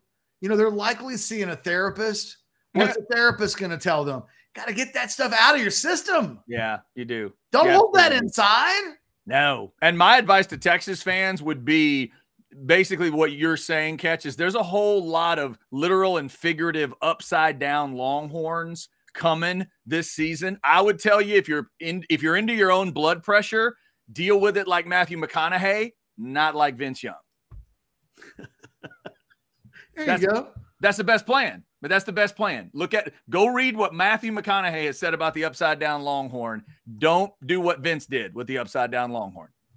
I am going to make up my buy or sell questions on the fly today. Nice. I think Blake already knew that. Blake is shocked by that. Blake is like, we're going to play buy or sell, but I only have one set of questions. I'm going to let you go first today. Okay. And then I'm going to wing it. Just so you know, for those of you that have not checked out buy or sell, normally Ketch's buy or sell, weirdly, twice as good when he just comes up with it off the top of his head. We'll see if that's true today. All right, Ketch, buy or sell number 1. The Cowboys cut Malik Jefferson at 26 years old. You still think he can make an NFL roster? I'm going to say buy simply because I saw Clarence Hill earlier today, our show friend from the Fort Worth Star Telegram. We'll get him on the show. Big Longhorn fan, covers the Cowboys before too long. Who knows? Maybe even next week. He said today that they released him. The plan is to sign him to the practice squad, and that apparently there's a route for him to get on the active roster this season, and maybe even as early as the first game because of the depth they don't have at linebacker. So from what he said today, it didn't sound like an impossibility that he could actually come back to the Cowboys as a practice squad guy, okay, and then come back to the active roster at some point. He sounds like a guy that might go up and maybe back down again before the season is over. And, of course, that last one was an injury, too. There was an injury in the discussion. It wasn't just about football there. All right, buy or sell number 2, another cut discussion. Vikings have cut Jalen Reagor at 24 years old. You think my Waxahachie brother can make a roster and an impact in the NFL? Oh, wow. He was drafted by the Eagles in the first round. That's correct. Did they trade him to Minnesota? I believe that was a trade. I'd have to go back and look, but I think so. I'm going to say no. I'm going to say with all of that pedigree that he came into the NFL with, that him not being able to stick with either of those two teams, it's telling us something. I think he can make a roster. Mm-hmm. He's going to get another chance. Yeah. I don't know that he's going to make an impact in the NFL. Yeah, that's the part of it that was weird. By the way, you remember his daddy? You remember Monte Rager? I not only remember Monte Rager, I remember when Monte Rager committed to Texas Tech. It was one of the last times I can remember, because this came up with the Micah Hudson, and the Micah Hudson recruitment is still ongoing. He has not committed anywhere. But Rager picked Texas Tech over Texas when he committed. And I can remember reading it in the Daily Texan when I had just started going to Texas. That was where I was getting that day's recruiting information. And he's one of the last guys in the last 30 years to have committed to Texas Tech over Texas. Notable because he was a really good player. Also notable because his son was a really good college player. And had Texas been able to land Monte Rager, that would have made Jalen Rager a legacy. The whole universe changes if you go back to 1994, 1995, whatever year that was, and Texas had been able to land Rager. Shout out to Monte Rager on that Waxahachie championship team too. Buy or sell number 3, Ketch. Today is National Beach Day. You have a favorite beach, and you can tell me where and why. Buy. I think my favorite beach that I've ever been to is the beach I was in Maui, outside of the resort. And it was just beautiful. Like I've never, I don't think ever quite been anywhere that I thought was as beautiful as on the beach in Maui at the resort I was staying in for our Rivals.com 2000 Hula Bowl event. Oh, there you go. By the way, Blake, can we show Ketch my favorite beach? I have a favorite beach as well. It's also Hawaii, east coast of Kauai. Oh. We've gotten to stay there 3 different times. So if you have your favorite beach, make sure you think about it today and look at those pictures. It is National Beach Day. There's a video, real quick. There's a video of me on the beach in Maui that I found on one of those tapes that I converted to digital. I will not be showing people those photos. No, please don't do that. Don't do that. And of course, we are thinking about all the people in Hawaii, specifically on Maui right now, dealing with the aftermath of those horrible fires. All right, buy or sell, Ketch number 4. Back to the Cowboys. Cowboys cut Malik Davis. So it's Pollard, Dowdle, Vaughn, and Ronald Jones at running back. You're good with all that. No need to add anything. Sell. I'm always up for improving your team where you can improve it. I'm not a big Dowdle guy, so if there was a way to up and I don't know what Ronald Jones is right now. He's barely a replacement level running back in the NFL. Even though I'm a big fan of his because I followed him as a high school recruit, I'm okay with Pollard and Vaughn are 2 good pieces. I'd like to improve the other 2. Yeah, I am with you there. And finally, buy or sell number 5. Colorado covers 20 and a hook against TCU in Fort Worth. Who's favored in that game? Oh, TCU. Okay, I was just making sure. Wow, I'm just saying, Colorado covers the number. Vegas is on to this Colorado sucks thing, huh? I'm going to say TCU covers the 20 instead. Okay. 20 and a half. I think TCU wins that game by 4 scores. You're selling that one. I think I may be there too. I'd like to see Colorado put up a fight and be kind of a story, but it's going to be a rough climb there, I think, for Dion. All right, buy or sell time. Did we give you enough time, Mr. Ketchum? Yeah, I'm going to make this stuff up as I go. So beautiful. Here we go. Buy or sell number 1.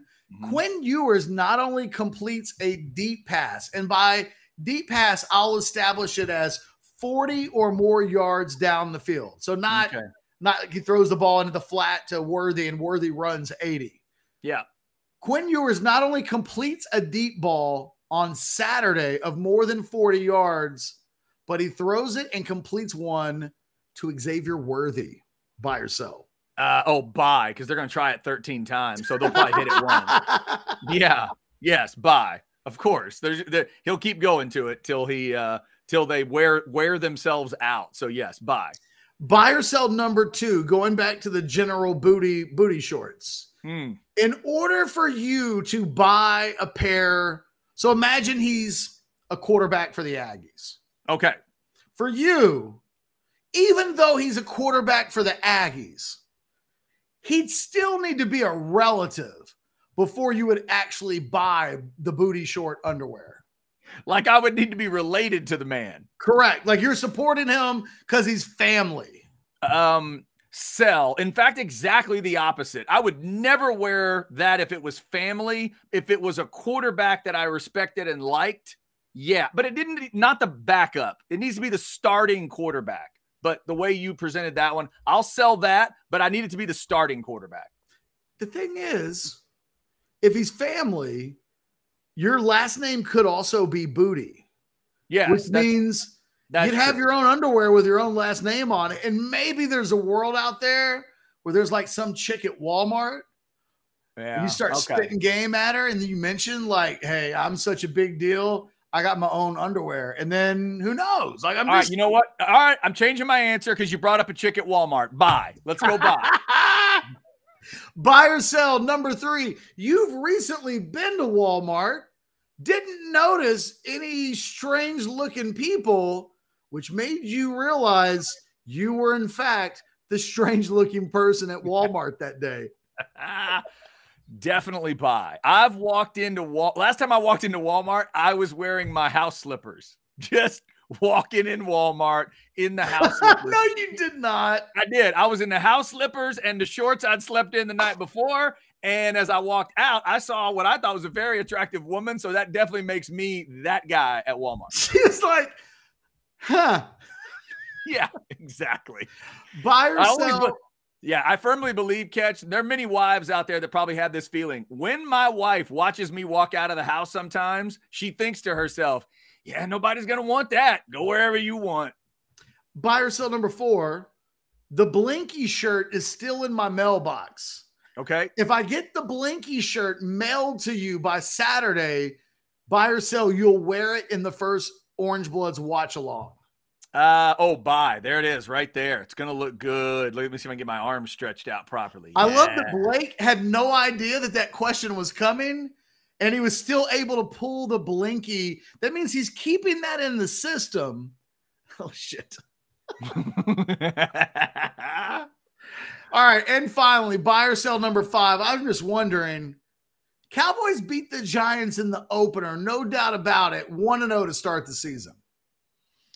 I mean, I'm going to sell no doubt about it. If you hadn't said no doubt about it, if you just said Cowboys win, I'd have said buy. No doubt about it, I'll sell. These are the Cowboys with McCarthy calling the plays. I don't trust the run the damn ball. I don't love that running back room. I think the defense can be had in ways, but they have to win that game because the Jets are coming. Now, the Arizona game is third.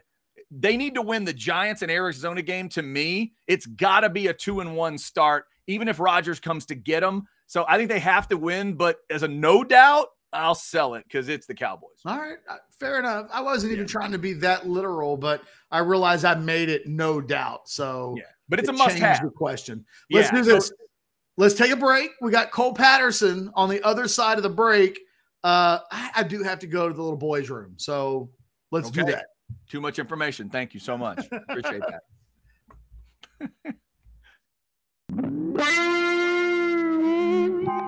This Orangebloods recruiting flashback focuses on one of the best recruits from the Charlie Strong era, wide receiver Devin Duvernay. Duvernay was one of the top prospects that the Longhorns signed in the 2016 recruiting class, but his pathway to the Longhorns was as unconventional as anyone in that class or almost any other. The number 52 overall player in the country, number 5 player in the state of Texas, and number 8 wide receiver in the country per Rivals, the high 4-star super blue chip had one doozy of a recruitment. Before he attended a Texas Junior Day in February of 2015, he told Orangebloods' Jason Sukumel that the Longhorns were front and center in his recruitment. Quote, "They're in it. I like Texas. Grew up liking Texas," Duvernay said. "When I've been there, I like them. With the new staff, I like what they're doing. I think the program will be back pretty soon." Yet Baylor, the first school to actually offer Duvernay a scholarship, was always a school that had his attention. It also had his brother Donovan's attention as well, as he made the jump to commit to Baylor in September of 2015. 2 months later, Devin joined him, choosing the Bears over Alabama, Oklahoma, and Ohio State. That's right, no Texas among his initial group of finalists. That was pretty much that for Duvernay, as he signed in February of 2016 with the Bears. But Duvernay decided to explore other options after a sexual assault scandal surrounding the Baylor program and the subsequent firing of head coach Art Briles. It was later discovered that Duvernay's national letter of intent was never properly submitted by Baylor, making him immediately open to other programs. After not having the Longhorns among his original finalists, Duvernay signed with the Longhorns in June of 2016. And once Baylor released his brother, he also joined the Longhorns 2016 recruiting class. When it was all said and done, Baylor's loss turned out to be one hell of a gain for the Texas football program, who added one of the best receivers in school history. No matter what you're needing, Specs same-day delivery can save the day with our Specs app or online shopping. From world-class wines to hard-to-find spirits and craft beers to gourmet foods, delicious snacks, and spectacular sweets. It's Specs. Cheers to savings. You're darn right. Cheers to savings. Get all stocked up for the game this weekend. If you're doing the watch party thing, the tailgating thing, Specs can get you ready. And we are only 3 days away from Texas and Rice and all the other great action. 11 days from NFL first Sunday and 8 days from now, a week from tomorrow night, Detroit, Kansas City. So it's all on the way, and we are excited about it. We've got Cole Patterson coming up from Rivals to talk about Dominick McKinley, the post that he made last night. Ketch referenced it earlier. The post that he made, Ketch, double check me, he made it on an Oklahoma site first and then A&M?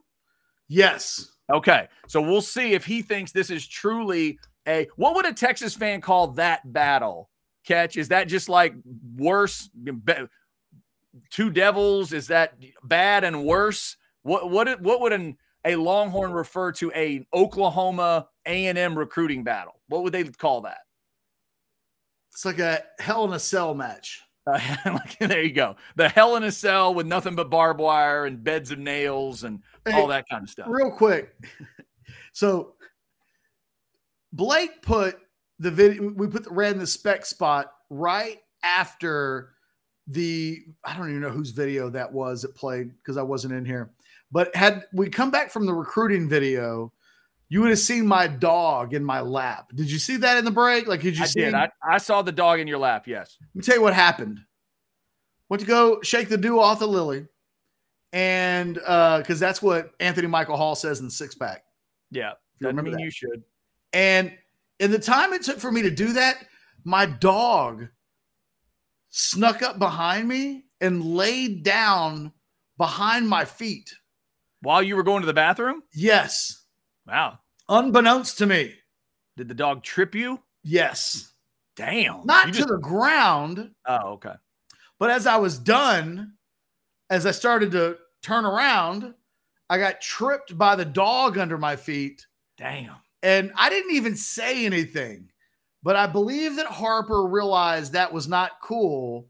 That was her apologizing to me. I see. For tripping me near the toilet.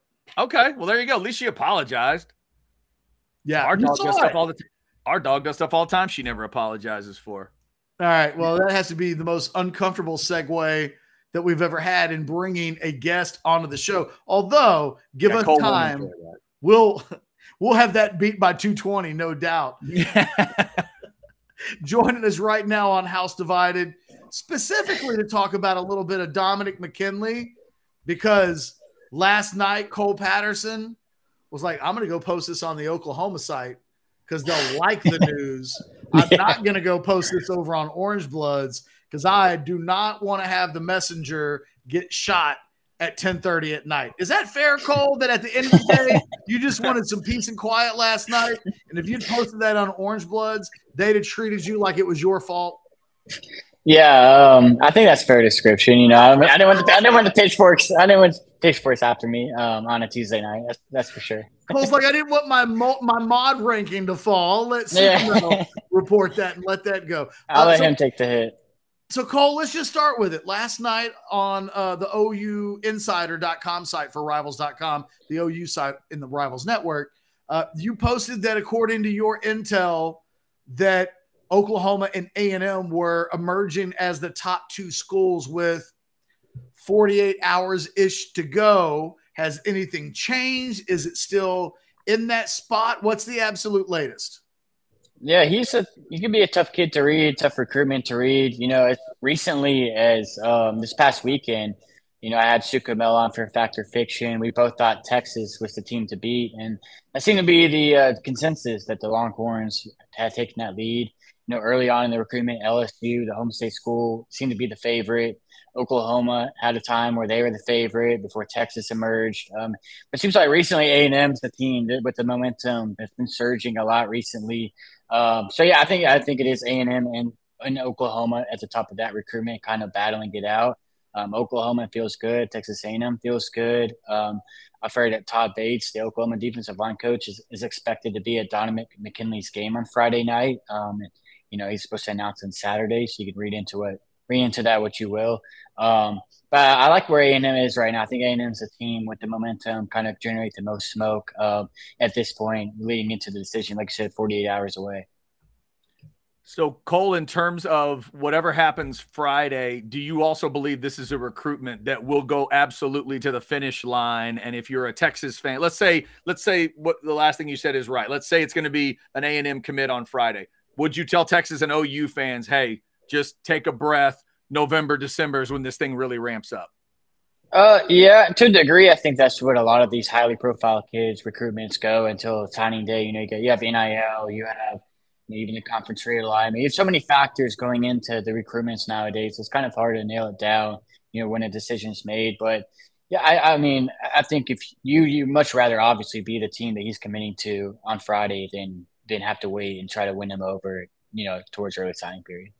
Okay. Cole, with regards to Dominick McKinley's recruitment and what is driving and steering the ship on this one, I've seen distance is a thing that could be a factor. I've seen a number of different things. I've seen OU insiders say that the relationship and playing with David Stone could be a factor, that playing for a loaded defensive line could be something that steers him in one direction or the other. Do you get a sense? Because I've asked around, and like the people that I've talked to on the Texas side say NIL doesn't seem to be a driving factor yet, that it might by the time they get closer to signing day. But whatever happens on Friday, at least from the Texas side of things, doesn't seem to think that a decision will be based on NIL. So what would it most be decided on, in your opinion?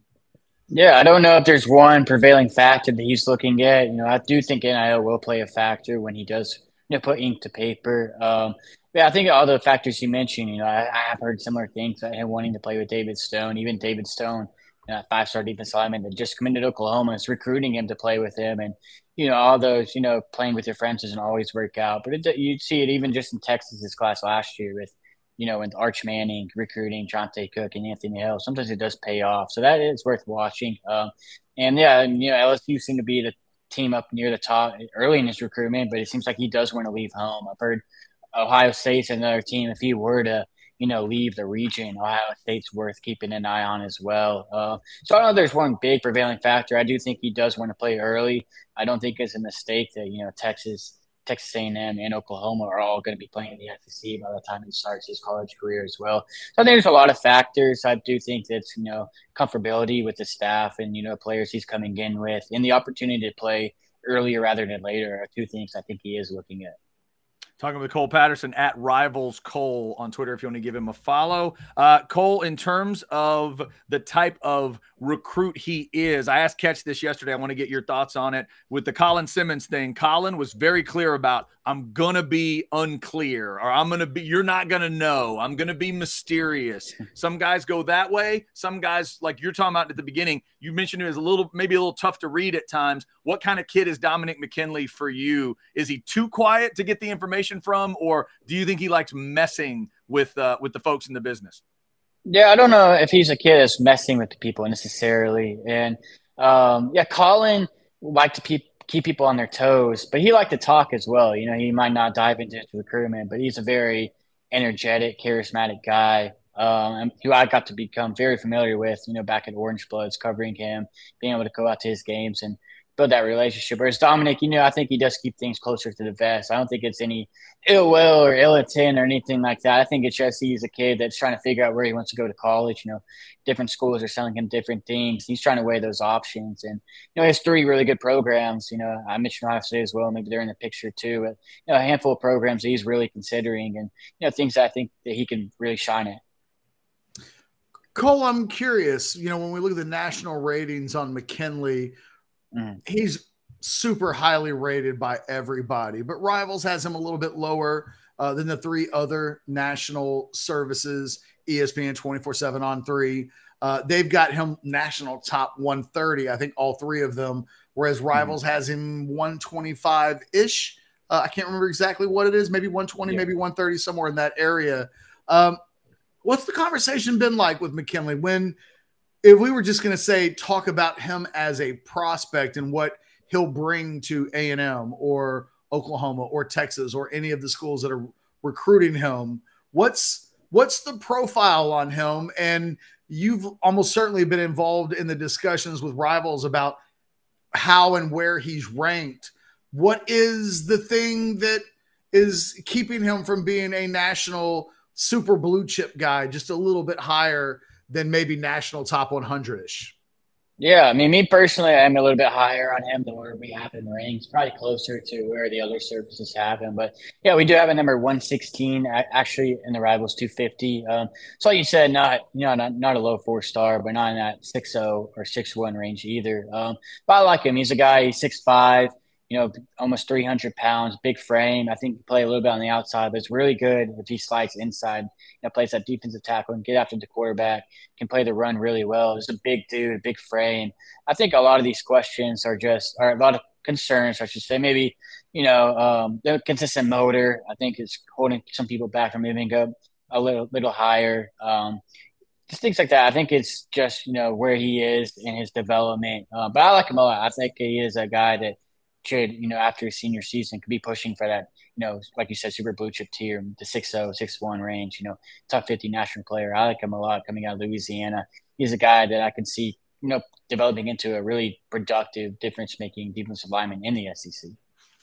Cole, let's transition a little bit. You saw Kobe Black play last Friday night, correct?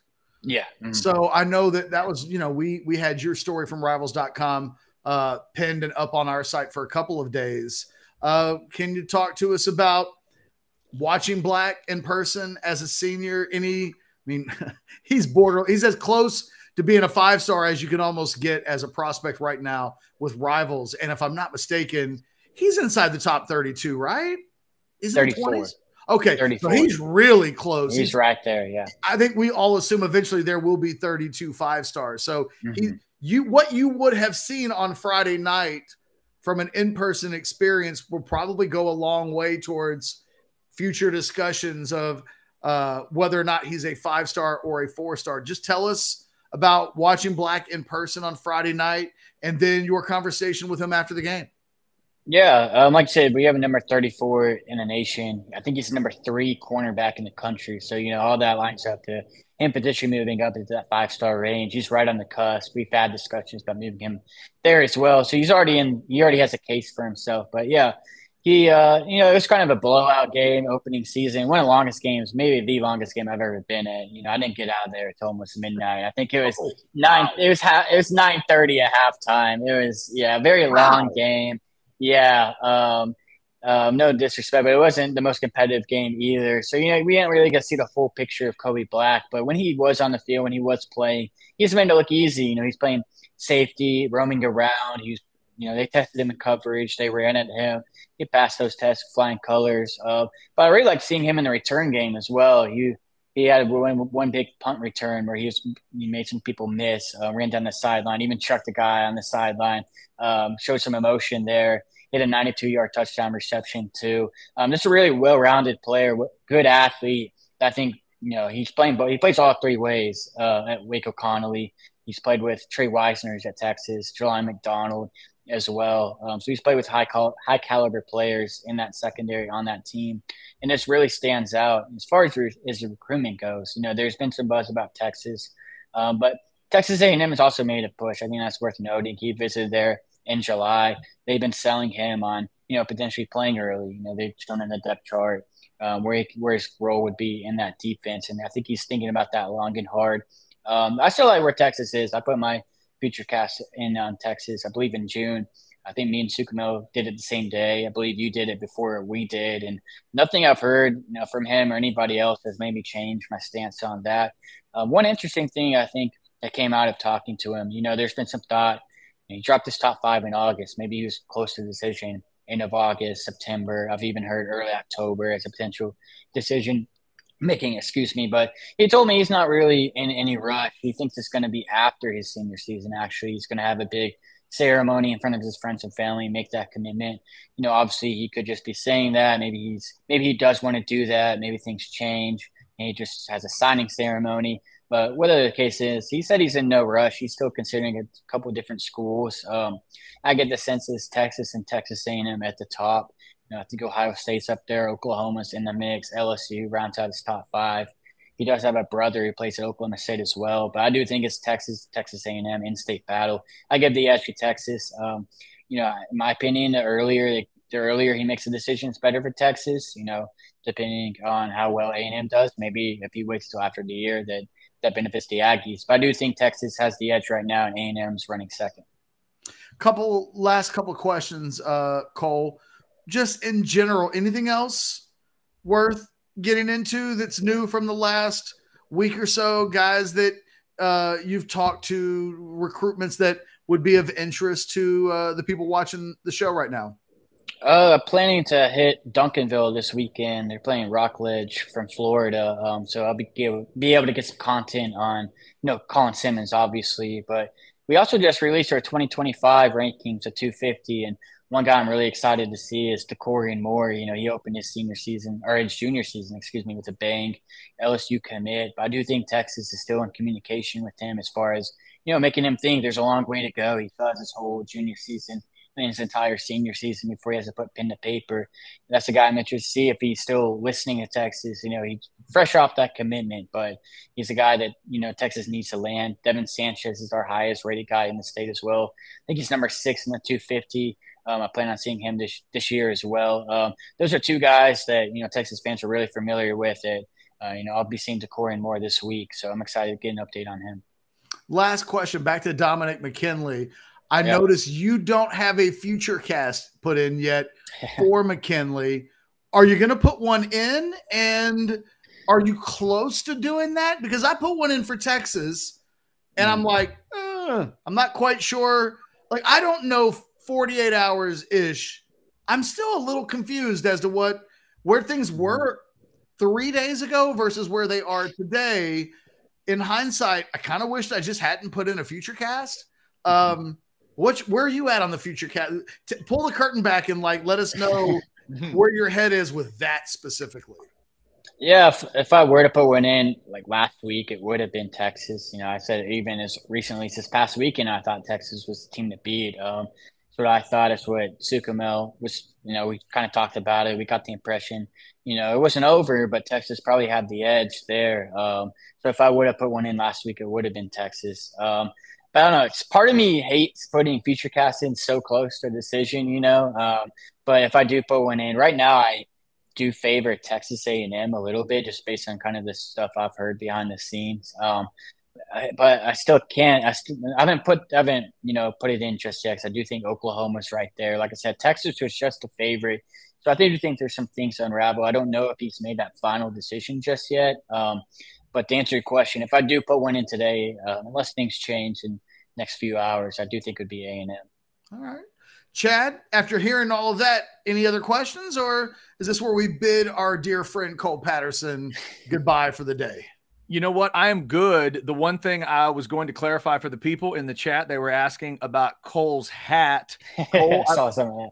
Cole, I've done a little bit of research on it. Tell me when I'm wrong. That hat is made by a company that was created during the pandemic when, in their opinion, the world was turned upside down. So when people see that upside down Dallas, it's not a negative. It's actually a pro-Dallas vibe, and that's a company out of DFW, if I'm reading correctly.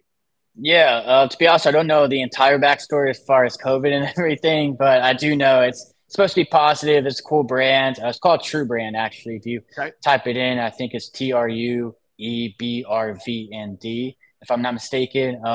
But yeah, like Dak Prescott's a big investor in it. Ben DiNucci, I think, is a part owner of it, the former Dallas Cowboys quarterback. But yeah, it's all over Dallas. It was just my birthday a couple weeks ago, and that was my birthday present. So yeah, I saw the comments as well. But yeah, it's supposed to be positive. Everybody in Dallas seems to have one. Yeah, I think it's a cool design. I can see why it'd be a little interesting to some people not familiar with it. Yep. Now, Chad, you won't know this about Cole, but Cole's a Mississippi State guy. Like, went to school at Mississippi State. Okay. And Dak, and he used to run a Mississippi State site, which Dak followed on Twitter. Nice. And so I think Cole's got that hat on because Dak wears it. I'm just saying. Yeah. I'm not going to deny it. Right? The season starts next week. I'm already prepared. In fact, there's a little very cool. Very cool star. Well, then in that case, give us a quick prediction on the way out on the Cowboys. You like them to fight the Eagles and maybe win the division, or do you like them to get in the playoffs as a wild card? What do you think? I'm just along for the ride. I've had high expectations in the past, and it's burned me. If we can win a playoff game, potentially 2, I'll be happy. All right. Fair enough. Also an Allen High School graduate, which means he's seen a lot of championships in his lifetime. Yeah. Something as a Cowboys fan, Chad and I don't know for a long, long time. Well, I was born in 97. I think 96. It's the last year, so you can blame me. My dad always gives me a hard time. His dad blames him.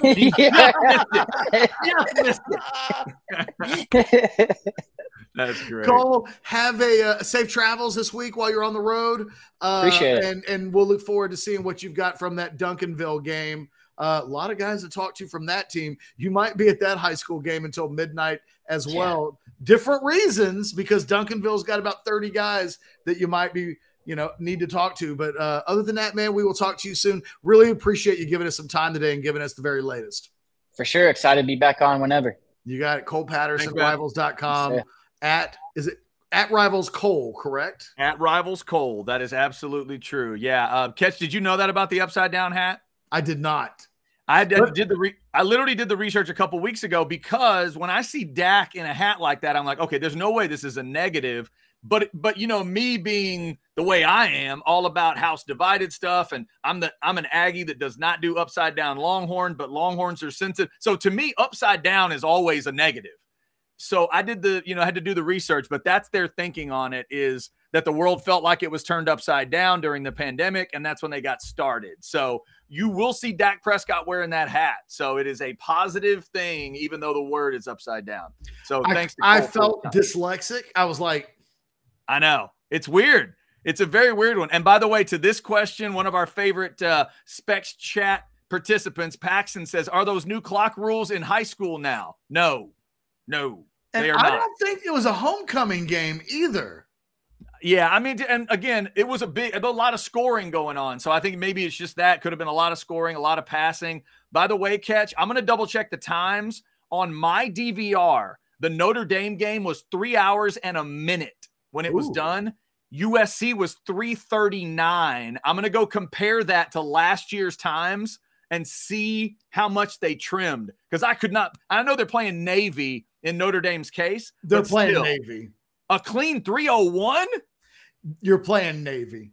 I understand, but I'm going to go compare the times to last year, because I think both those teams started with the same teams. So I want to go 3:39. It almost breaks my heart for like USC. Come on, USC, San Jose State. Get that. Now that game had 56-28. 56-28. Yeah. Dude, 3:39 felt short to me at 56-28. I'm excited about that time. If we're trying to 56-28 should be 4+ under old circumstances. Yeah, old time. I'm gonna go double check what it was. I think they started last year too, but we'll check those times. We got a couple. Going to be doing that watch along. We're going to be happy that the new clock rules shave off maybe 30 minutes. Yeah, of what will otherwise still be like 3+ hours of chit chatting. And that's going to be something we really watch, depending on who Texas is playing, how they're playing the game. We know Sarkisian loves to throw the ball, and how do those clock rules come into play? We're going to watch that throughout the season. We have a couple super chats. Ketch, you want to get to them real quick? By all means. Let's do it. Jay's going to be first. Jay, thank you for that super chat. $5 US. Buy or sell. If Texas wins 11 games this year, they have top 4 classes each of the next 3 years. Sell. I mean, they're already recruiting at that level, but sometimes finishing in the top 4 means you take enough high school guys. It's a soft sell because it's certainly very possible. And, you know, there could be a year out there where Texas ends up number 1, but I don't know that they're going to finish in the top 4 this year. So I don't know. I'll sell, but it's not impossible. Just kind of my gut instinct on that. Interesting. I figured you might lean towards a buy on that one. This one comes from Steve. Super chat, $5 more. Thank you so much. Buy or sell. Texas will play with a chip on their shoulder this season. And have you ever seen Texas with that mindset? Sell. I don't really believe it. You're not buying a chip on the shoulder. Dana Holgerson, Brett Yormark, everybody doubting them, all that. I mean, play consistently good football. I don't need Texas to play. That's to me. You know who they say plays. You know what they never say about teams that play with a chip on their shoulder. Crappy teams. Like my McCallum Knights, we went 3-6-1 when I was a senior. We had a chip on our shoulder. Didn't work. Sucked. So nobody ever talks about it. The chip only team that ever gets credit for playing with a chip on their shoulders is like 1 or 2 teams that are ranked in the top 5 in the country. We were led to believe that all of the other teams, nobody else had a chip on the shoulder. It doesn't matter if you don't play good football. So I'm not like upset at the question. I'm not coming after who was it that asked the question? That was I got rid of it. Sorry. Okay. It's not like the question's a bad question. I'm less interested in seeing Texas play with a chip on their shoulder for 12 games as I am interested in seeing them play good, consistent, disciplined, play to a bar, like play to a high level. Steve, that's what I'm looking for more than anything else. That chip on his shoulder thing, that's the thing that teams that win get to claim later. When you win, you can say whatever the hell you want to say. Oh, we played with a chip on our shoulder, blah, blah, blah, blah, blah. When you are 8-4, nobody ever says that. So to me, it's a little bit of a manufactured tout that really good teams try to play the disrespect. Alabama's going to try to do that this year. Nobody believes in us. Teams are picking LSU to win the SEC West. Nobody thinks we're going to win 9 games. Georgia tried it last year. Remember that? Georgia tried to do it last year. If you're really good and you got all the best players, you get to say, you know what we never do? We never play with a chip on our shoulder. No chips. Lots of talent, though. You know what chips we play with? Blue chips. Yeah, there you go. That's a good one. That's a good one. Yeah, it's all about, I mean, it's also labeling too. Chip on your shoulder. Do you play with an edge? Do you play with an attitude? There's a lot of different ways to say kind of the same thing. I think every team thinks that's them. Yes, exactly. But when you lose, nobody, after they get beat 50, you know what San Jose State didn't say after they got beat by USC on Saturday? Well, we came into the game with a big chip on our shoulders and like, no, you put your tail between your legs because you got beat. But you know who, in theory, could have said they had a chip on their shoulder? USC. After the game where they beat San Jose State by a bazillion points, they could have said, well, we came into this game with a big old chip on our shoulder because some teams, when you beat the hell out of teams, you're allowed to say whatever you want to. When you lose, There are more teams with losing records with chips on their shoulders than teams that win with chips on their shoulders, just for the record. That is fair. That is fair. By the way, since you said USC, I hadn't mentioned it yet, but real quick blinking stat from that game. Do you know what San Jose State averaged per carry in that game? No idea. 7.3 yards. What? So I would say to San Jose State, maybe mix in more runs. I started blinking while you read that. 7.3 yards per carry. Just something to pay attention to as USC continues. They gave up 28 points, and at times that defense got busted up a little bit in that game. I didn't watch any of that game. I mean, there was a lot of Williams. I mean, there was a lot of great Caleb Williams stuff. There was a lot of talent on the field. Obviously, people were talking about, what's his name, Zachariah Branch. Yeah, I saw the highlights. Oh, right. I mean, when you see all the highlights, sometimes you're like, with a game like that, I'll just catch the highlights. That was a catch the highlights game for me. Yeah. I saw the highlights. Yeah, I mean, there was a lot of good stuff on offense, but they gave up a little on defense. So that was something to kind of pay attention to there. All right, so thank you for those super chats. We appreciate all of those. We are rolling through this Wednesday show. We've had a lot of weirdness on the show today, a lot of good strange stuff. Dana Holgerson and his comments about Texas and Texas A&M. The underwear ad from General Booty. Don't worry, we're not going to show it again. We showed it twice earlier. You can go back last hour if you want to. Go back and check that out. We can't do that. Brandon, I feel like we'll be meat peeper peddlers if we just keep on running the underwear ad. Yeah, you don't want that. This chat from Brandon says, "Oh my God, Ketch has a chip on his shoulder," about the phrase "chip on the shoulder." Yeah. But you know what, Brandon? I can claim it. No, I got a chip on my shoulder. Yeah. People said Chad and I couldn't do a show together. I got a chip on my shoulder. What was that image Blake threw up earlier? Some kind of shoulder. Somebody has a chip on their shoulder. Oh, but I don't know who that is. Wow. I can't tell who that is either. Oh, Anthony Brown. Okay. Didn't know that. Yeah, that's dumb. Thank you. I didn't want to say it, but that's really dumb. It's really dumb. That's powerfully dumb. You sat in a tat chair for that? A chip. Are there never any do you never regret that? Oh my God. You know, when you're 55, do you never stop and think to yourself, you know, in retrospect, kind of wish I hadn't gotten the potato chip on my shoulder, because I'm tired of people asking me about the potato. Like, you know, when he's 50 and he tries to explain that, he's like, well, because a chip, I had a chip on my shoulder. And like, you know, what if he's single? And it's like, oh, is a woman supposed to be impressed by that? Do you actually conceive of it in your mind as a potato chip when someone says chip on your shoulder? Because he made it into like a ridged, like a Ruffles. It was a Ruffles. It wasn't a Lay's. He made it into like a ridged Lay's or a Ruffles. When I hear chip on the shoulder, I don't think about that. Why not a poker chip? Exactly. I think about more of just an object of, a poker chip or something like that. He got a potato chip. He's got a chip. Like, did you make that sour cream and onion, Anthony? Damn. As a Cowboys fan, I would have liked to requested covering people more and maybe doing a little more film. You know what that reminds me of? You ever seen the guy with the tattoo that says no regrets, but it's R-A-G and not R-E-G? So he spells regrets. It's regrets. Regrets. Yeah. Oh, it's beautiful. So beautiful. Hey, since we have a moment here, you mentioned something in your chip on the shoulder rant. It reminded me of something. Did you see Deion Sanders' comments about culture?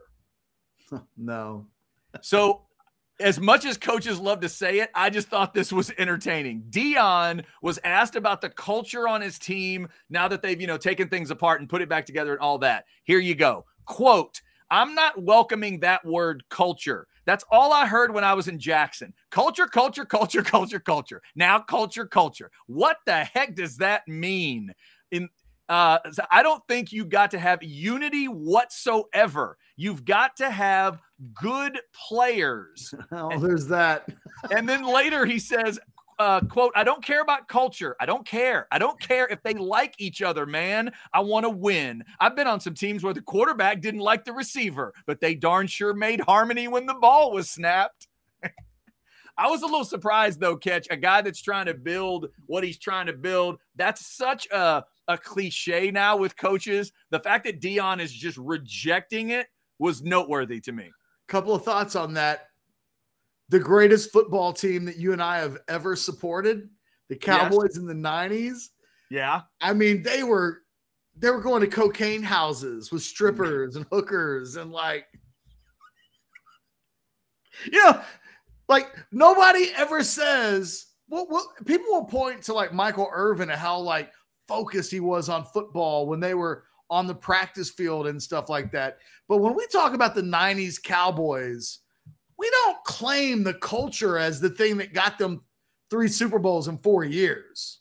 Well, maybe, but I would also say there's a difference between like each other and culture. I think Deion's getting it confused when they're asking the question. I don't think they're asking you, do your players I think Deion's looking at it from an NFL perspective where like in the NFL, culture is a bit overrated. But I understand what you're saying, but in a big moment with those teams, if Troy Aikman steps up and says what he needs to say in the moment he needs to say it and is a total badass, to me, that's culture. Yeah, but they won a Super Bowl in 95 with Barry Switzer as their coach, and the quarterback didn't respect the coach. True. That is true. But that doesn't mean there was bad locker room culture. I mean, outside of the coach. I think you have a hard time saying that an NFL team has a good culture if you don't respect the head coach. I'm watching Winning Time right now, and Paul Westhead is the coach of the Lakers. Trust me, they have horrible culture right now. But you know what? Fair.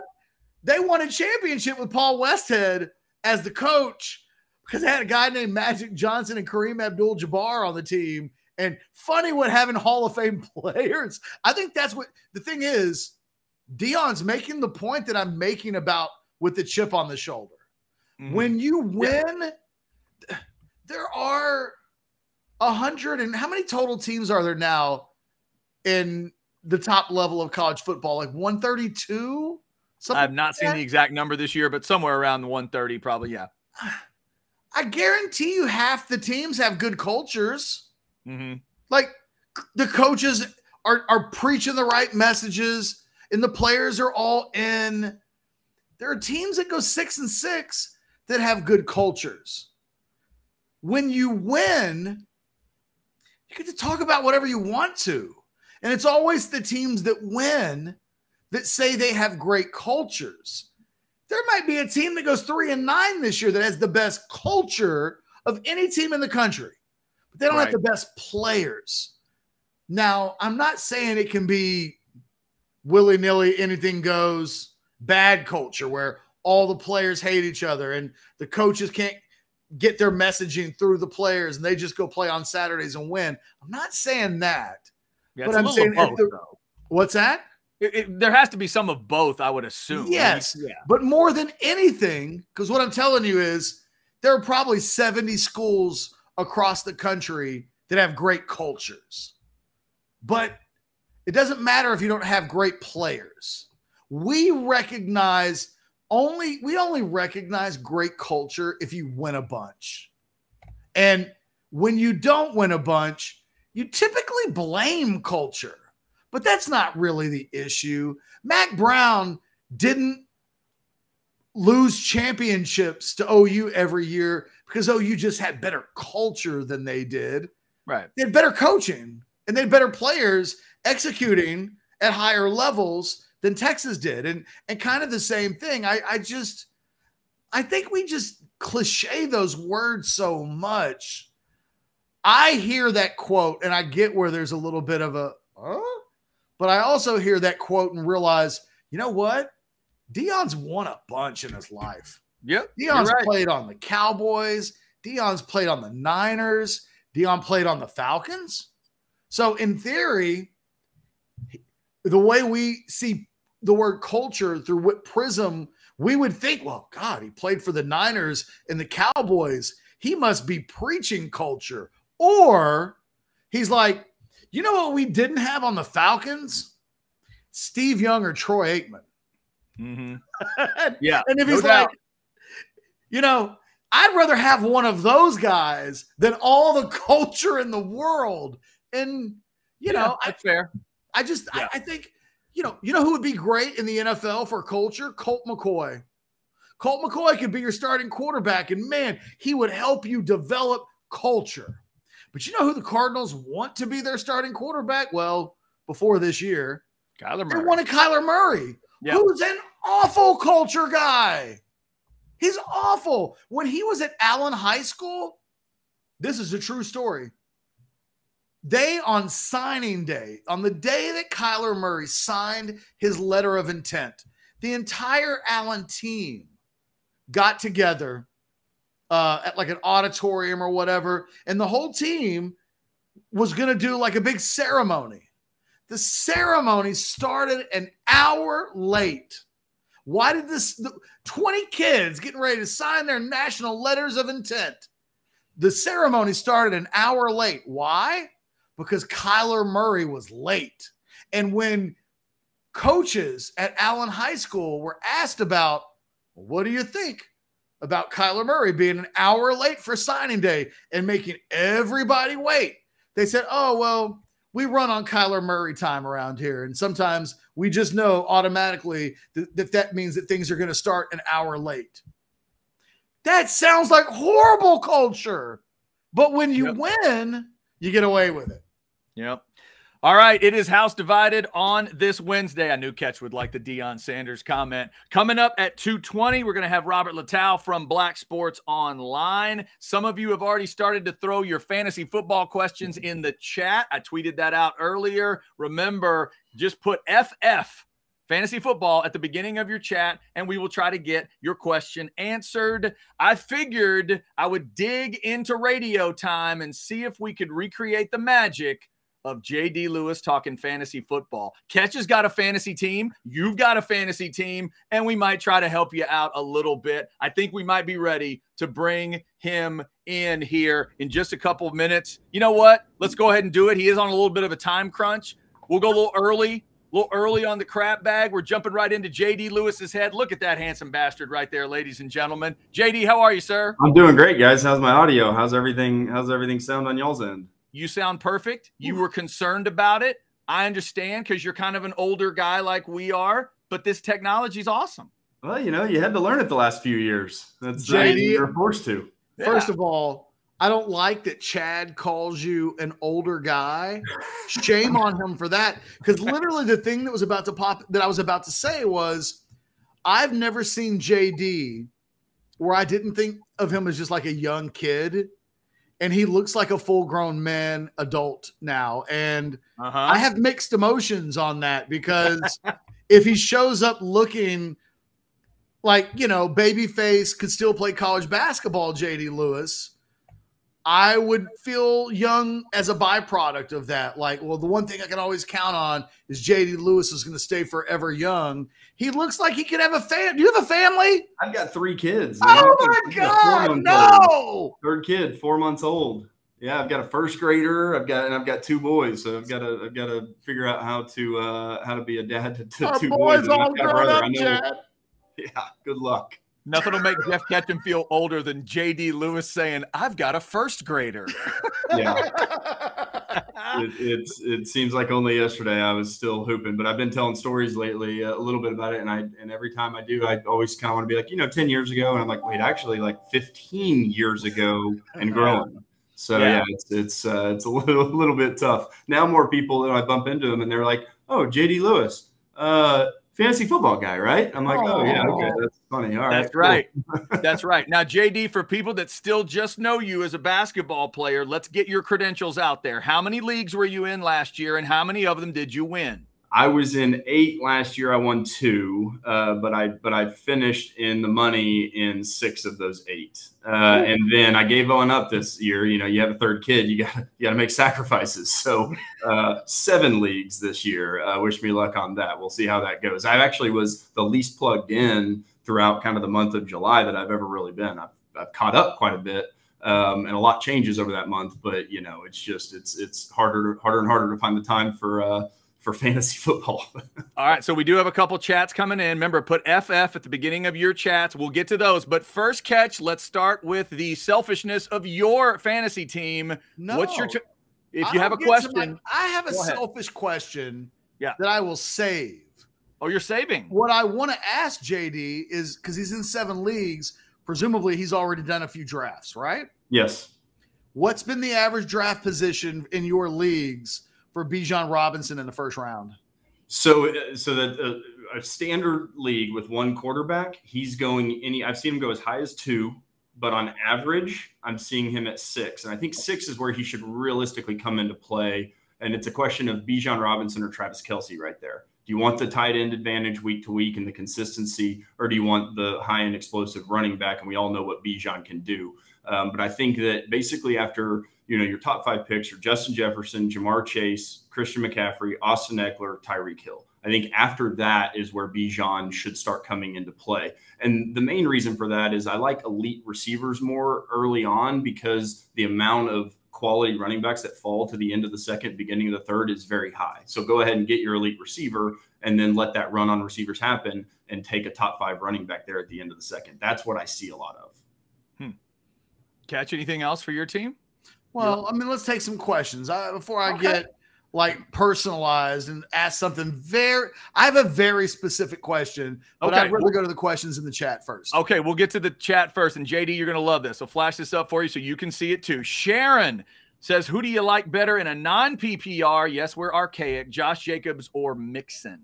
And I think they're both very similar. Mixon, obviously, the Bengals didn't really bring in anybody that's going to push him out. He's going to get goal line carries in a high-powered offense in a standard league. Those touchdowns and those goal line carries are king. Josh Jacobs is going to do a little bit of everything. What I worry about with Jacobs, and I worry about it every year that a running back holds out and doesn't participate in preseason, off-season programs, they always get hurt. They always get hurt. And at a position of running back where that player is already in a high position for injury, having that added to it of the contract holdout and whatnot is tough. Now, at least it's still just a 1-year deal, so he's still playing for a contract, so he's going to try to get through that. So it's really close, but I would go Josh Jacobs over Mixon and take that risk, but it's all about what your appetite for risk is. All right, let's go to another one, and it's Blake. How early is too early to draft Jonathan Taylor with him missing at least the first 4 weeks? That is official now. If it is a keeper league, you're going to take him probably a little bit earlier with the future in sight and just draft around knowing you're not going to have him for at least 4 weeks. I worry that it becomes more than 4 weeks because if he doesn't get traded while he's on the pup in the first 4 weeks and then he gets traded at week 4 or week 5 or right before the trade deadline, well, then all of a sudden he hasn't played half the season and you can't afford that with a top 5 pick in the top 5 rounds. So I think realistically where he's going to fall is going to be 7th, 8th round is where I would take him. I think people will reach for him in the 6th. And we also have this one that's come in. Remember, put FF at the beginning of your chat. Value Dalvin Cook or Breece Hall more half-point PPR? If it's deciding between the two of them, it's Breece Hall. There's just no question. He's got more of the upside. Dalvin's still dealing with a little bit of a shoulder injury coming into it. Breece might take time to get ramped up. We don't know what that's going to be like, but that still means Breece is hitting form in week 3 or week 4. Their window is now. They knew that if anything happened to Breece, they were going to be in big trouble.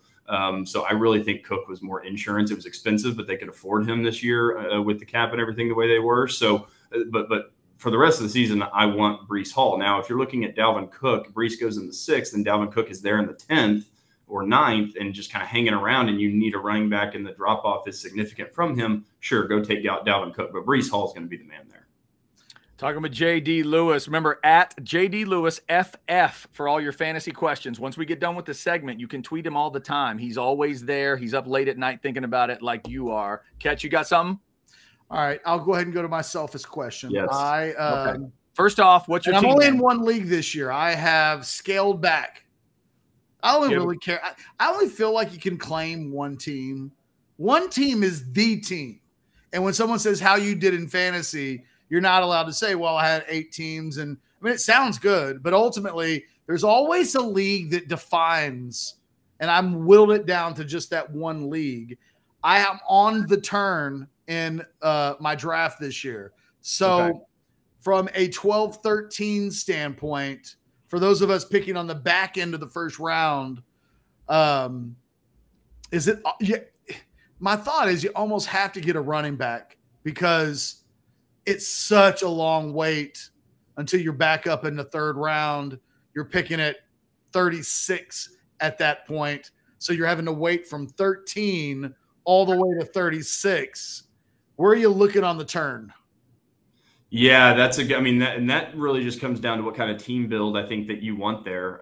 What I like more often than not there is double tapping elite receivers. Because I think that the top tier receivers dry up a lot faster than people realize. And when you get into that area in the third round where people are desperate for receivers, they're starting to reach for Calvin Ridley, Deebo Samuel, guys like that. And it inevitably causes running backs to fall that shouldn't, like Ramondre Stevenson, Joe Mixon, Aaron Jones. And if I've got Aaron Jones as, yeah, he's my RB1, but if that's the strategy I'm taking, that means I'm also going to be hitting 3 more running backs in the next probably 6 rounds. So I'm going to load up on running back for RB2. But throughout the year, the easiest position to stream week to week is running back because of the amount of injuries. So the one position that I want to be the weakest on my team, if I'm just choosing going into it, I think I know how things are going to fall. I want my RB2 position to be my weak position. I don't want to be trying to fill a wide receiver 2 or wide receiver 3 all year long. I want to be able to set and forget that. And because of the 4 or 5 running backs that probably go in front of you, it's like, do you want to take Tony Pollard or do you want to take 2 elite receivers? And the receivers I love there are Garrett Wilson, Steph Diggs, Devontae Adams even. I mean, I don't love Devontae Adams, but he's a good value pick there. Amon-Ra St. Brown, I think I maybe said CeeDee Lamb, A.J. Brown, all those guys. And I just think and I've run a lot of mocks. It's easier, I feel like, to build that way because the amount of running backs I end up liking in the 3rd through 7th round are always more than the wide receivers that I'm finding in that area that I love. All right, JD, a chat comes in here from Cotton. Should team defense be removed from fantasy? I'm okay with it. I really am. And it depends. In dynasty leagues, I absolutely want nothing to do with defenses. I weed them out. I add extra flex spots. Kicker absolutely should be gone. Shouldn't be there. It's too random. You can't really predict it at all. And some people like that, but I do not.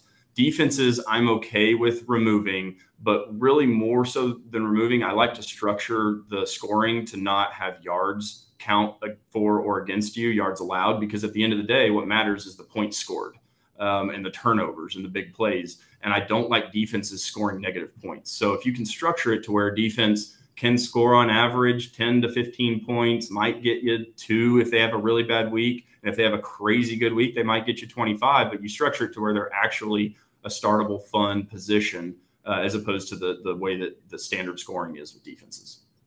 And here's a chatter talking kind of some things you're discussing with receivers and running backs. I'm thinking about zigging and taking 2 elite running backs and loading up on wide receivers in the mid rounds. Your thoughts? It's a question, and we talked about it. And again, it depends on knowing your league mates and how they're going to draft. Is it a 10 or a 12 or a 14 team league? All that stuff matters. The reason I think a lot of people are talking wide receivers just because, like, if you hit on the RB1 or 2 and they stay healthy throughout a season, the odds of winning your fantasy league goes up tremendously.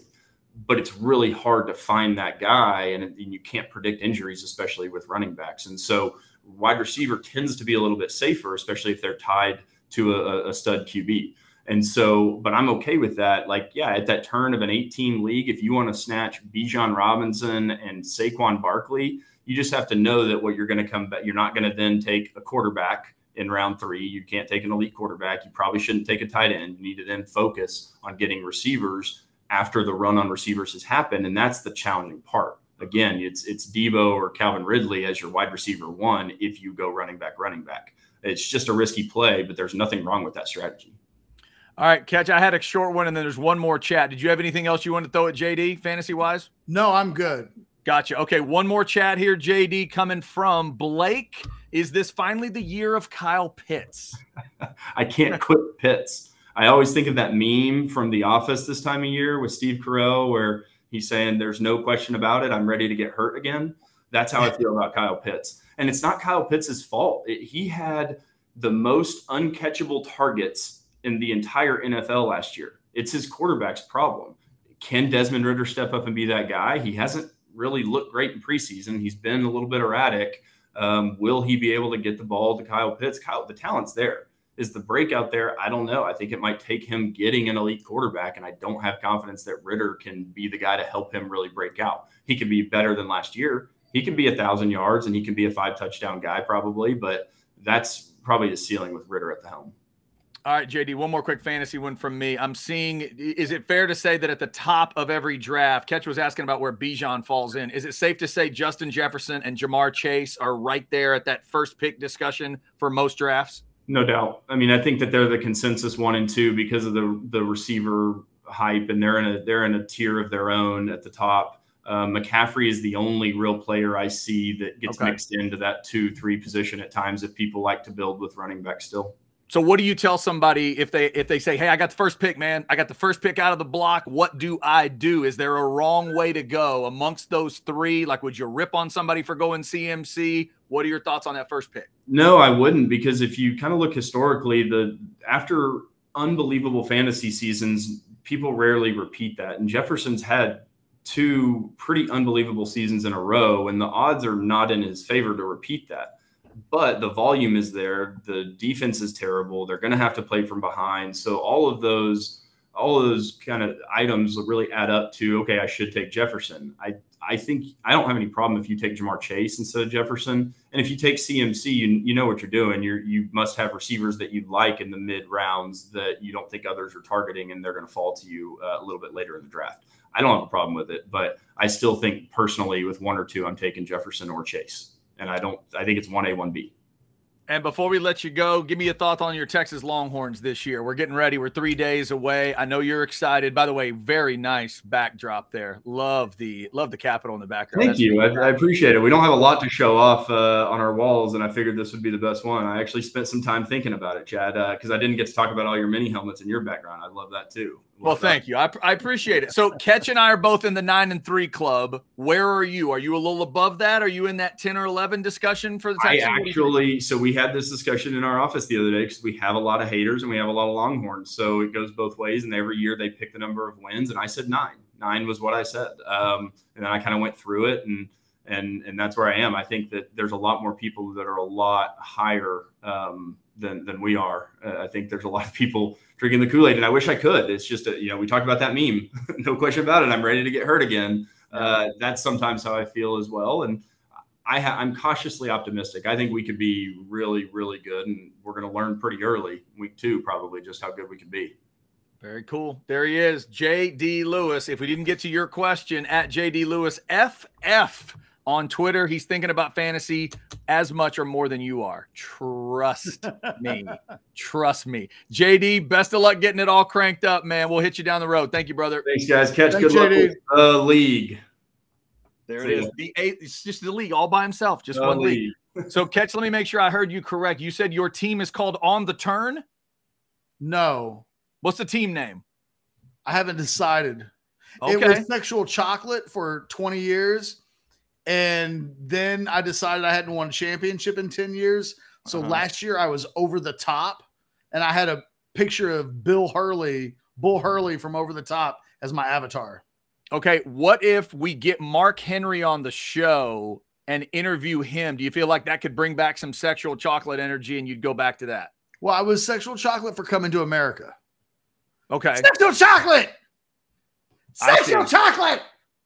Like that's ultimately was not Mark. No, like if I go back to Sexual Chocolate because I watched Coming to America, okay, it wouldn't be Mark Henry, inspired. Okay. Fair enough. We will try to get Mark Henry on the show, by the way. I would love to do that. I know. Yeah. I would love to do that. All right. Thanks to JD for his time. Since we are in the crap bag time here, just some football notes for everybody. We got something. By the way, Ketch, I saw this today on social media. Your guy Kieran at Care Bear Kieran on Twitter. We've had him on the show. Apparently, he's going to be at DKR on Saturday, throwing out content. So people need to. So if you're headed down there, be looking for Kieran. Keep it hydrated. We'll get him on next week. What's that? Say good chance we'll get him on next week. There you go. We'll get his thoughts on how that went down at DKR. Also, some notes. Did you see LSU will be without John Emery again to start a season? 3 years in a row. If you know someone that's at LSU and they tell you they're cheating in class off of John Emery, tell them to pick someone else. John Emery apparently cannot figure out classes at LSU. Brian Kelly wouldn't admit that's what it was, but the last 2 years it's been academics, and he left the team recently because of academics to focus in the spring. He's not playing against not playing against Florida State. So no John Emery for LSU. Noah Cain, of course, is still a part of that backfield to watch against Florida State. Also, Ketch, did you see it was a big day at A&M? The 12th man got named today. Did you catch that story? I did not. Oh, my goodness. Sam Matthews is his name. He is a League City kid, went to Clear Creek High School. He is the 12th man for this season. Big news there. If you're a Cowboys fan, we mentioned earlier 2 Maliks got released, Malik Davis and Malik Jefferson. Although, as Ketch talked about earlier, Malik Jefferson might end up back on the practice squad. Keep your eyes peeled for that. Will Greer and his Tears got released. He'll get a shot. I think it's in Cincinnati. Did I see that right? Cincinnati or Carolina, I think. Cincinnati, yeah.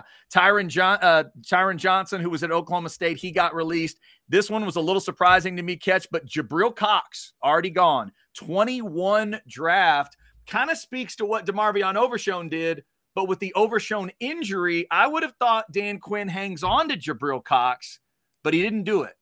So that was interesting. Robert, I have sent Robert the link to join the show. Wow, look at that. He chatted. That's high-level guesting right there, to chat us. I told you that he needs it. I told you. Robert's on top of things. Sadly, he was more on top of it than I was, because I literally just sent it to him. Now I've been exposed as a bad show host. That is fantastic. And let's see if we can fit this in. But there it is. Okay. We will be getting to it, because apparently whatever needed to happen on the link has now happened, and it is time to get to this conversation. Ketch, I will let you intro this one because I know you're excited. Well, it's been a long time since we've had our next guest joining us, Robert Littall from Black Sports Online. I used to have him on the show all the time when I was at Yahoo Sports Radio. Robert was in our fantasy football league once for a season. I think we might have freaked him out a little bit by – it's a peculiar league, Chad, that I'm in. But Robert's one of my favorite guys in the entire industry. And Robert, I told him, by the way, I have not been able to do this a while. It's Robert Littall. It's been a while since I've been able to give him the full introduction. The best way to begin any conversation with Robert is to just ask him, of all the stories on the site today, Robert, because you do the biggest and the best and the craziest stories, is there one today that is in your brain more than any other? Well, I think there's 2. You have DeAndre Ayton of the Suns going public with a adult film star. His relationship with that, it's pulling what we like to call a Zion Williamson. That's what we call that now. And, we also have the number 1 guy in fantasy, Justin Jefferson, having a little stressed because he got someone that was not his girlfriend allegedly pregnant, and because she forgot to take the Plan B pill. Forgot. It happens. Sometimes I forgot to send you the link to do the interview. Sometimes you forget. Same thing, except 18 years. I mean, Tristan Thompson Kardashian has to pay $40,000 a month in child support to his first baby mama, and she doesn't care that he's not in the NBA anymore. She filed papers to make sure that she continues to get that $40K a month. It's a beautiful thing, isn't it? Remember, kids, condoms cost a lot less than that. Robert, let me clarify. When you say DeAndre Ayton is going public with a porn star, do you mean he's declaring that they're in a relationship? Like he's letting everybody know he is dating a current porn star?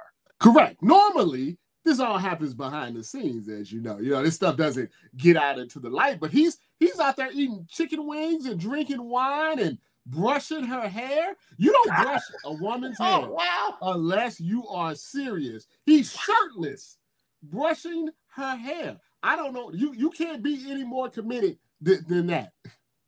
I've been married just over 20 years. If I grabbed a brush and tried to brush my wife's hair tonight, she'd slap it out of my hand and then slap me. I don't know. I didn't know you could do that.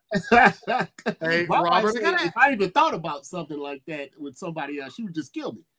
And I think she was serious. Like, that's crazy. Robert, you're in LA now, right? Yes.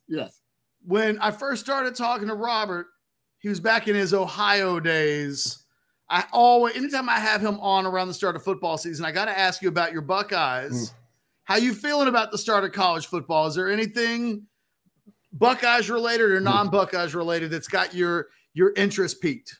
Well, it's always stressful because it's really the only team that, I root for because it is my alma mater. And we have, a quarterback situation. And as they always say, if you have two quarterbacks, you have none. So I'm really hoping one of these guys, Kyle McCord, actually kind of steps up and takes over the job. But with the Ohio State University, what it's really been for probably the last, 4 or 5 years, especially with Ryan Day, is our offense is dynamite. Offense can always compete with anyone in the country. Our defense, at the worst times possible over the last 4 or 5 years when we've had opportunities to win national championships, have failed us tremendously. And we've changed coordinators, we've changed systems, we have 5-star recruits. We just can't seem to get it right. I mean, we were right there with Georgia last year, played better than them in the semifinal game, but just could not get one stop to make that to take that game over and potentially win a national championship. Could not stop Michigan, who's, I wouldn't even call a dynamic offense. So when that's something that Ryan Day's on, I wouldn't say on the hot seat, but, listen, we're Ohio State. It's national championship or bust with us. Going 11-2 is not going to get the job done. Have you ever burned a couch whenever Ohio State? Because when I've been to Columbus one time for a game. Yes. Back in 2005, Texas beat Ohio State. And the people in the stands that night, Sean Adams and I were walking out of the stadium. And this little couple turned to us and they apologized. And they said, "We are so sorry for what's about to happen to you for the rest of the night." And sure enough, it was an interesting night. And the next day when I came out for air, there really were burnt couches in the street. Yeah, it's serious business. And, it's something to the effect that, and I'm sure it's like this with Michigan and others, or Texas, and when you play Oklahoma, we do not burn couches. You don't burn couches? No. They don't burn down Dallas every year for that game. Come on now. I mean, there is a sense of, really demise, like when something is going on. Like when we lose, I'm not, like, that game is normally by the holidays. I'm not even happy at Thanksgiving or I'm eating my food and I'm like, this is not even tasting as good as it would if it would happen. So I'm, after going winning 15 out of 17 years, losing 2 in a row like this has been really suffering for us. Robert, I feel like we need to expose you at this point. I'm assuming that's your dog we hear. Can we see the dog, please, that's causing all this? Somebody's at the door. The dog is protecting me. My wife is at the door. It's a whole conundrum going. Oh, we have 2 dogs. Now there's the second baby dog that's coming in. It sounds like a smaller breed. What kind of dogs? It's 2 poodles. Look, we got all type of stuff going on. Stuff is happening right here. I don't know if you guys know. Probably when I spoke to Ketch last, I don't even think I've gotten married. I have a 2-year-old that's going on a 3-year-old. I have 2 puppies now. I have a house. You're domesticated, Robert Littall. A lot of stuff has happened since the last time me and Ketch has talked, but all for the best and everything. And I always tell the dog, like, listen, I'm getting ready to do a very serious interview with very serious people. And as you can see, he doesn't listen at all. So for the record, the god of Black Sports Online is now married with a kid and is a double poodle guy. That's what we just learned. Okay. That is correct. But I do have a Porsche. Oh, well. That's me. Come on. I like that was the curveball. That was the one to come back. Come on, Mark. You got it back. Come on, Marcus. The people want to see you. Let's see. Oh, that is fantastic. There we go. Look at that Ohio State chair. How about that? The Ohio State Look at Kramer in the background. Here we go. Oh, look at that. Yeah, look at that. Give me the love. Red pause for the Ohio State University, getting ready for the season. Robert, the thing is, I've got 3 dogs. So this is the first time since Chad and I have been doing this show in this format that someone else has had their dog. Give it a love. Okay, give it a love. Okay. All right. We're live. Okay. So good. Look at that. Now say hi. His name is Barkus, by the way. Barkus? Barkus. You see why, right? That's Barkus. It's okay. Barkus the dog. Safe. Barkus is I'm awesome. safe. I hear poodles are a very intelligent breed. Is that true? No. They're not very bright.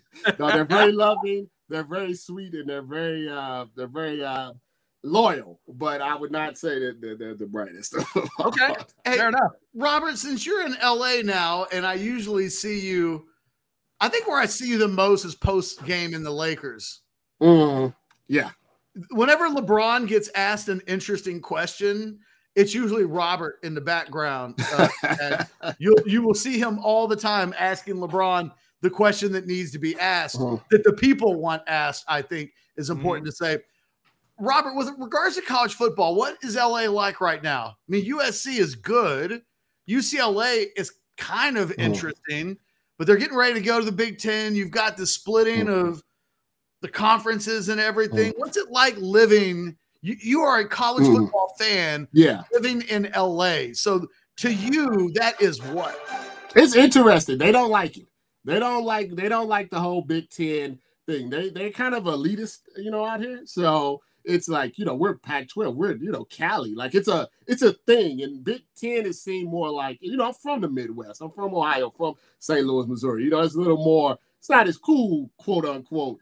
So they don't like it at all. They're not happy about having to go, if you want to go to a USC game, maybe having to go to Michigan or having to go to Ohio State or whatever it may be. They're not pleased by it. Now, they are happy by the fact that they feel like USC could potentially win a national championship this year. But as far as the move to the conference, they are not happy with Really? They're not happy. Like, I'm sure the schools with the money and all of this stuff, but your average everyday fan, if I woke up, I talk to a USC fan, I'm like, hey, what do you think about we're going to be playing each other? And they're like, I wish it would just stay the way it was. Why are we playing Penn State? That's not our, it's going to take, but it's probably going to take some years before, they get like comfortable, with it, but it doesn't feel right to a lot of the fans out here from USC and UCLA. It just feels like, it's a money grab, and they're not really with it. Well, and it's weird too, Robert, because there's a thing in my lifetime, at least, where the Pac-12 teams and the Big Ten teams can get together. I think they call it the Rose Bowl. So that's what a USC fan wants to hear from you, and that's when you want to interact with them. I do wonder, though, do you get any sense that Oregon and Washington coming along makes it a little better so that if I'm a fan of USC or UCLA, I at least have, a couple combinations on the coast where we're not having to go to, Northwestern and Indiana? Yeah, I think it's going to just take some. I think eventually you're going to have maybe like 2 or 3 super conferences. That's all it's going to be, maybe 4 super conferences. And we're going to have the geographical part of it, I think, is people are going to have to get out of their head. I think that's the problem right now. It's just like it just doesn't seem right. They have years, decades of, like you said, when you see the Pac-10 and you see the Big Ten, it's at the Rose Bowl and it's a big deal. Now we're going to see, like you said, Oregon and Minnesota every year. You know what I mean? Like it just doesn't have the same, flair. When Ohio State, beat Oregon for the national championship, just want to point that out again because my wife's a big Oregon fan. That was a big deal. Like, that was a really, big thing. A Big Ten team beat the Pac-12 team, for the championship. So, like I said, I think in the end, like everything else in life and society right now, we complain about it. We complain. But then when it comes on TV, guess who's going to be watching it, tweeting it, sending Instagrams, doing TikTok dances about it? It's going to be us. Robert, last question. We'll let you go. I hate to do this, but, I am a man of the people like you are. And one of the people in the chat, they want us to ask about Michigan. And I just wanted to know, because I've never asked this. Anytime I've ever had a conversation, Chad, with Robert, Ohio State has dominated Michigan. I've never had a conversation once where Robert has had to be DeAndre Ayton brushing Michigan's hair. So I see. I just want to know, like, it's already bad enough Thanksgiving gets bad. You guys have to turn that around this year, right? It's been very hard for me, I'll be perfectly honest with you, in the sense that when I was leaving college, we had just won a national championship in like 2002. We beat Miami. And then we go on this huge, run with the sweater vest with Urban, where we just whoops them every single year. And it's like my whole like young adulthood into older adulthood, as you can see some of the gray hair, has been us whooping them. So I don't know how to handle this. I don't know how to deal with this as an older, adult. It pains me. I mean, look, I threw my hat last year. I took it off and I threw it. And I threw it with a lot of angst and everything. But something, I'm not a sore loser though. We got beat fair and square. We got whooped fair and square. There's nothing that you can even say about that. So I give Michigan their props. I mean, I understand if you lose like 100 in a row and then you win 2 in a row, you're gonna puff your chest out and everything. But I give them that. They deserve that. If I would have went through the whole 2000s taking nothing but L's, I would celebrate too. Hey, Robert, before we let you go, and your audio is a little scratchy, but I got to ask, because your shirt is getting love on the chat. Not just a Wu-Tang shirt, but a Ric Flair Wu-Tang shirt. I assume you are a Wu-Tang fan. Is that correct? Oh, absolutely. Wu-Tang and Ric Flair. You can't get no better than both of those together. There you go. Okay. In the last year, a former co-host of mine, shout out to Zay, got me into Wu-Tang, the original album, and then the solo records. I want to know, of that first run of solo records, which do you think is the best? I'm a Liquid Swords guy myself. Your thoughts? Without question, Raekwon Only Built for Cuban Links is quite possibly the greatest straight rap album of all time. You can make a case. It's right up there with Biggie, Ready to Die, with Tupac, Me Against the World. It's right with Nas, Illmatic, with Jay-Z, The Blueprint. It's right up there with those. That is by far, in my opinion, a perfect album from start to finish. And if you like lyrics, because right now, I don't know what these kids be rapping about now, but if you like lyrics, you go listen to Raekwon and Ghostface Killer, Only Built for Cuban Links. Perfect album. That's a great record. You know what they call that one, Ketch? That's the purple tape. Did you know that? Purple tape. They call it the purple tape. I learned that one too. That's a great Raekwon album. You're absolutely right. I just don't know what world I'm living in when I literally had a show called Hit 'em Up, and now I'm doing a show where Chad is asking the rap questions to our guests, and it just is bizarro world for me. Now I feel old. Just expanding I'm trying to expand my musical horizons, and Wu-Tang's got a lot of ways. It's never too late, right, Robert, to get into the good stuff. It never is. My wife always mad because every night I listen to old school R&B before I go to bed, like Bobby Brown and Jodeci and Boyz II Men, and she hates it with a passion. How dare she? That's what I said. How dare she? How dare she? Who doesn't like a little rock with you before you go to bed? Hey, as long as you're not listening to that song Bobby did on Ghostbusters 2, I think you're fine. Hey, On My Own is not a bad song. I like that song. It's not bad. It's not bad. It's not bad. It's not bad. Didn't think I do it. Get down, dog. Yeah. Too hot to handle. Robert, we got to do this again soon, man. You just make me laugh. We always have a good time. Nothing but continued success for you. I love watching you do your thing out in LA. Keep doing it. We'll talk soon. Absolutely. I appreciate you guys having me on. And next time I make sure Amazon comes later in the day when we have to do this. There you go. There it is. Robert Littall, blacksportsonline.com. Follow him on Twitter @BSO. There was a lot going on in that interview, Chad. We had mic issues. We had dogs barking. We had a dog actually on the show. Yes. There was a lot happening there. By the way, I love that the dog started barking and it wasn't mine. Yes. I was excited too. My dog was over here sleeping and I heard the dog bark. I was like, well, no, it's not mine. And I've heard the dogs bark in Ketch's house, and they have much a lower tone because they're bigger. And I thought, that's a small dog that I don't own. Whose dog? Got to be Robert. For once, you didn't see me turn this way. Yep. You didn't turn. I didn't turn. It had to be Robert. It had to be the guest. Like a pro, he handled that very smoothly. It was like, I am not going to blink. I don't care. We're going to just keep on powering through. He did. He did. By the way, would you agree with him that the Raekwon album is the best Wu-Tang solo record? Because they're all really good in their own way to me. I don't know that I have a definitive opinion. Okay. I mean, I have not listened to that album in 20 years. I would say, like, I think that it's that one or Liquid Swords to me. Cuban Links and Liquid Swords, it's a battle between which is the better record, which lasts longest to me, which I like better, all those things. If you're looking for the high-end lyricism, I would go Liquid Swords. If you just want a badass rap record, that Raekwon album's hard to beat. That's a good album. I think the issue is you're asking me a question that's similar to like when I was having dinner last week with Ryan from the Texas Card House, and he was like, I want you to do a top 10 80s list. I feel like in order for me to get, I have to revisit the albums. Okay. It's been too long. I'm not the biggest. I mean, I like Wu-Tang. I want that t-shirt. I know. That's a great t-shirt. I want to let people know I am going to buy that t-shirt. That kind of reminds me, a buddy of mine has a placemat on his front door, and it's a picture of Lionel Richie saying hello.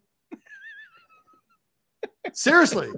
Buddy of mine, my boy Ross. Oh my God. He's got a placemat. Every time I go over to his house, I step on Lionel Richie's face. And I'm like, you don't mean a placemat, you mean a doormat. Yeah, doormat. Yeah. Okay. What's a placemat? Same thing. No, it's not. If he put a placemat in front of his door, that would look stupid. A placemat is what you put on a table and eat off of. Whatever. It's a mat. It's a doormat. Whatever. I mean, I got it wrong. You gotta let me. I am like the John Belushi of this show. Oh, okay. I'm going to get Japan and Germany mixed up occasionally. You just got to let me go. I'm glad you said that one. Do you remember back in the radio days, you could mention that joke from Animal House, and there was always a listener that would get in and be like, guys, Germany did not. The thing is, we're so old now, I'm afraid that if I do that reference, it'll just be crickets. There's nobody's Animal House. No, dude, I would still get it. Within the last couple of years, there's still a smart ass throwing in on a text line or something. Yeah, you might want to tell those guys that the Germans did not bomb Pearl Harbor. Yeah, we know. We know. We're making a reference to one of the most famous comedies ever and one of the most famous comedians ever. So you might want to get on board. By the way, thank you for not like vomiting or like getting angry because I compared myself to John Belushi. Was the John Belushi of the show, right? Yeah. To be careful. I wasn't even going so far as to say like I'm the John Belushi of Rivals.com. That's true. You could be the John Belushi, and that would make me what? The Gilda Radner of this show. That's fine. So let's do this. Exactly. Paul's like, Rodolfo will not get that reference. Exactly. Let's do this. Let's take one last break. Let's reset. We'll take it. Play like one of our short videos, Blake, like one of the 2 minutes. We'll come back. We'll circle back on Quinn Ewers just a little bit and finish off kind of the Quinn Ewers discussion. You didn't get a chance to really empty out the crap bag. So we got a little bit more to do before we exit today. One last break on a Wednesday. We're 2 days away from Dominick McKinley making his announcement and 3 days away from Texas football returning. The world is almost right again. We'll be right back.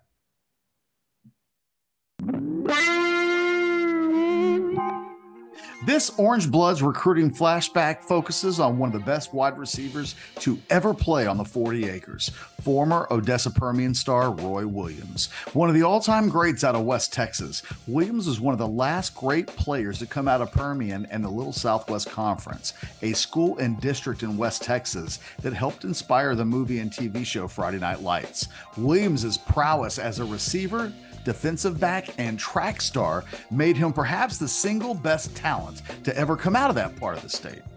Overall, Williams finished the year as a 5-star prospect in the Rivals 2000 rankings, but actually ranked behind fellow Texas wide receiver signee B.J. Johnson in the rankings, which seemed pretty stupid almost as soon as he hit campus. I can't lie, I had Williams ranked behind Johnson as well, who at one time reminded scouts of former Florida State wide receiver Peter Warrick. In addition to Williams and Johnson, fellow Texas signee Sloan Thomas was ranked as a top 5 in-state prospect, and the three of them became known as the Big Three when they arrived on the 40 acres. As far as Williams' actual recruitment, he was an early commitment for the Longhorns, who had the arrival of 5-star quarterback Chris Sims as a major selling point for all of the in-state wide receiver gems that year. For the most part, Williams was solid as a rock throughout the recruiting process to the Longhorns, although Texas A&M fans were convinced that he would be a late flip in the recruiting process to them, even if there was virtually zero evidence to suggest it would happen. But we're talking about facts and evidence. And when has that ever mattered to the Aggies? At the end of the day, Williams signed with the Longhorns and became one of the best players in the history of the school at his position.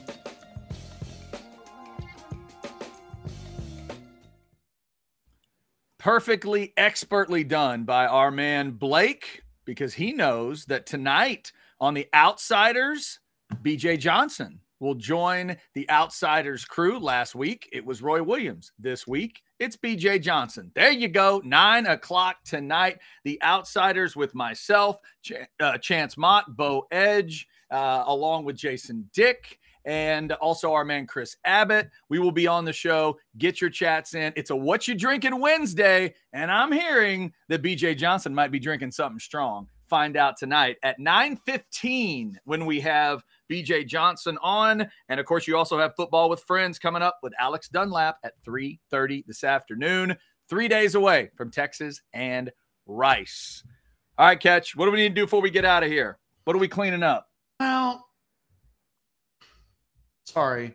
I got family stuff going on right this second. Apparently, I've got to go pick up my kids today. So, okay, you know, just getting that, talking to the wife during my 2 minutes. And suddenly it's like, oh, don't forget to pick up the kids. So, you know, I'm just doing that.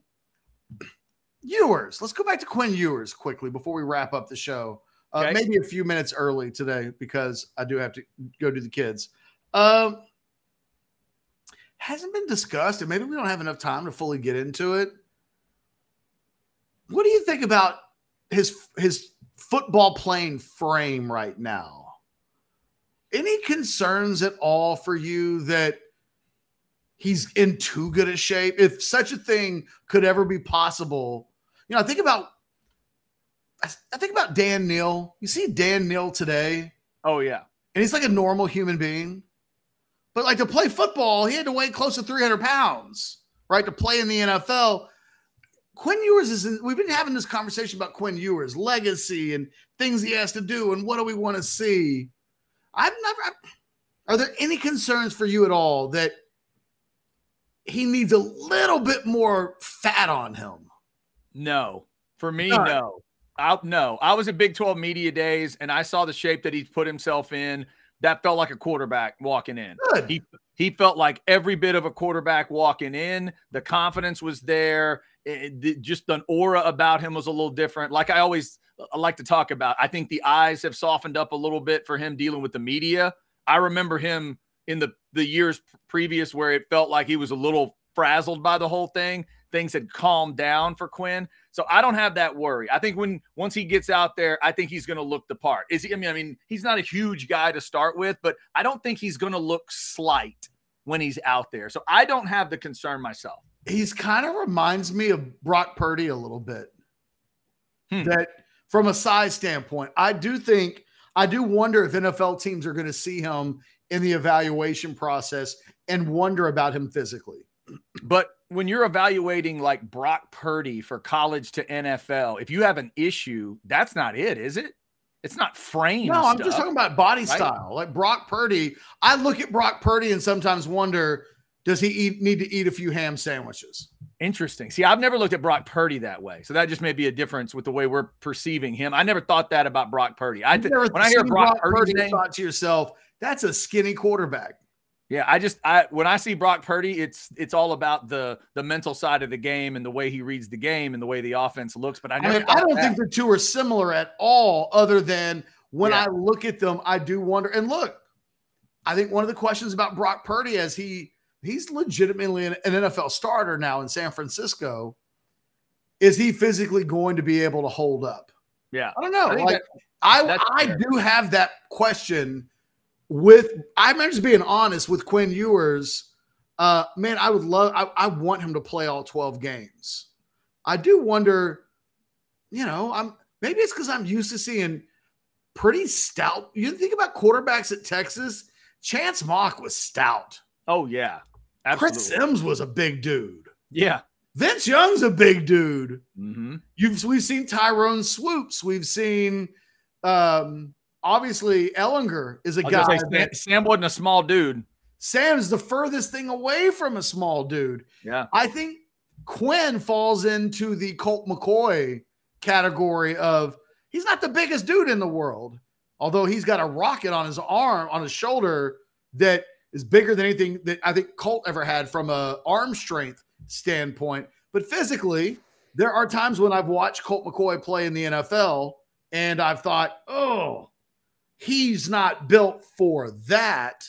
I think one of the things that Quinn will have to do, if that's going to be his new playing weight, because God, he looks phenomenal. I mean, believe me, I wish I looked a tenth as good as he's been able to get himself in this kind of shape, but he looks at times like he's almost in beach shape and not in the muscle mass frame that I think we often expect from quarterbacks. Yep.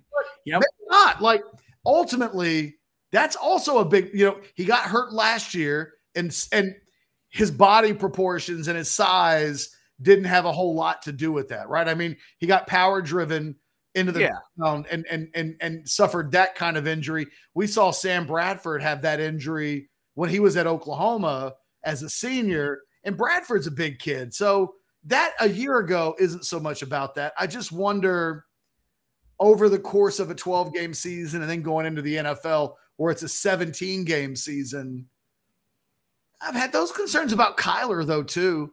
Right. And it's some of the stuff that's being discussed about Bryce Young right now, right? Tony Romo was that guy, too. I mean, maybe that's even a better comparison, right? Where it's like Quinn looks more normal, like a normal human being who's in great shape. Then he looks like one of these big old hulked up monsters. Well, the NFL goes back and forth between what they want in a quarterback and what they'll allow. Once upon a time, Kyler Murray would have never have been drafted as high. Not even once upon a time, not that far long ago. He would have never quite made it he might have been like a 5th round pick. So the NFL's opened up their imagination. I think Quinn will be fine, but it is a little bitty thing in the back of my mind as a worry. And maybe I'm just gun shy. Well, here's the other thing to watch, though, because to me, there's also the layer of, do these guys protect themselves? The plays that are called matter, but do they protect themselves? You mentioned Romo. I think Romo put himself in harm's way a lot of the times. The day he let Keenan Robinson ride him like a backpack, that's on Romo. The day he rolled out against Seattle in, I think, a preseason game, or maybe it was early season, and he just let himself be folded over, that's on 9. That wasn't on anybody else but him. So I want to watch Quinn Ewers in terms of on scrambles. Can he avoid big hits and, skirt out of bounds? And, can he be that guy? Work the offense, do what he needs to do. Don't put yourself in trouble. Don't do what's the backup in New York, the good-looking kid, the Zach Wilson. That Zach Wilson play where he cut it back in and on Hard Knocks, Aaron Rodgers and all the guys are saying, dude, get down. What are you doing? So just avoid that stuff, and I think he'll be all right. Sometimes those guys put themselves in trouble. I think Quinn's got to get on the Aaron Rodgers bodybuilding. I think they're wiring kind of the same ways. That's not a bad goal. I think it's a great goal. But, Aaron Rodgers isn't a big old hulked up guy. But from the time he came into the league versus now, I mean, he's in his late 30s now. But you've seen him develop physically in a way that he's become more durable. And like, you know, Aaron Rodgers, I don't think historically took a beating in Green Bay. It's not how I remember the Green Bay years, but you know, he's another guy. He had his collarbone broken one time. And sometimes those are just injuries that come with quarterback play. Sometimes you get driven into the ground and those things happen. I don't know. I don't know that I'm right. I'm just telling you, you and I are doing a show right now, and we're talking about Quinn Ewers. And one of the things I've thought about this offseason is, wow, it's like, wow, how about him? He's really committed. Look at how good of a shape he's in. And then there's a little part of me that like the devil on my, right? The little angel on my shoulder is like, look at Quinn Ewers. He's done so much and worked so hard. It's wonderful. And then there's like the devil on my shoulder who's like, he's too skinny. He's going to get himself hurt. All right, for those who just tuned in, the angel on Ketch's shoulder is Julia Child, and Mickey Mouse apparently had a baby. The devil on his shoulder is Hulk Hogan from about 87.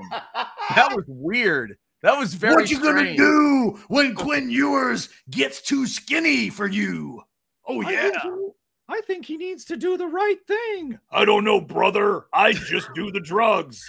By the way, I just turned him into the Macho Man too, because I was like, oh, yeah. That's a different deal. Yeah. If you have the Macho Man bodybuilding wouldn't be a bad thing. Yeah, I might not do it, or I might do it, or I might do it and then do it again. You never know. Yeah. All right. Anything in the crap bag you needed to get out today, or can it wait till tomorrow? No, not. Well, you know what? Technically, it could wait till tomorrow because I think we need to talk a little bit about that Florida-Utah game. There's a story about Cam Rising maybe playing. So maybe we'll get into that tomorrow in the crap bag at 2 o'clock. I'm fascinated by that. I'm fascinated by the idea that that kid could play tomorrow night. Last story I wanted to tell you before we sign off. It's my nomination for Dad of the Year. Okay. For yourself or someone else? For me. Okay. I'm nominating myself. Okay. So as a dad of a daughter, you're going to appreciate this. Okay. My 9-year-old's been in a walking boot for 2 months. Bar fight? Yes, so the doctor's like telling her, you got to go through some physical therapy, but like no more walking boot. You need to go in. You need to be wearing your shoes. Okay. But because her foot's been swollen, she's had a hard time fitting into both pairs of shoes. So we went shoe shopping yesterday. And it took 5 hours of shoe shopping, including we were at Dick's last night, sporting goods, and she finally broke down, and she's like, I just want to be able to wear shoes again and be normal. And I was like, hey, come on now. We're going to find a pair of shoes. We're not going to give up. I was like, we've had a good day. She bought some Pokemon cards and it got a big card. Mm-hmm. She got a Liverpool jersey yesterday. And this is not me referencing soccer. It's 2 days. I'm just referencing the shirt that I got her. Okay. And I was like, we're going to get a pair of shoes. It was like $8.45. Bring it up to 2. Bring it up to 2. Come on. Can we get to 2? No. Give me 2. That does not count.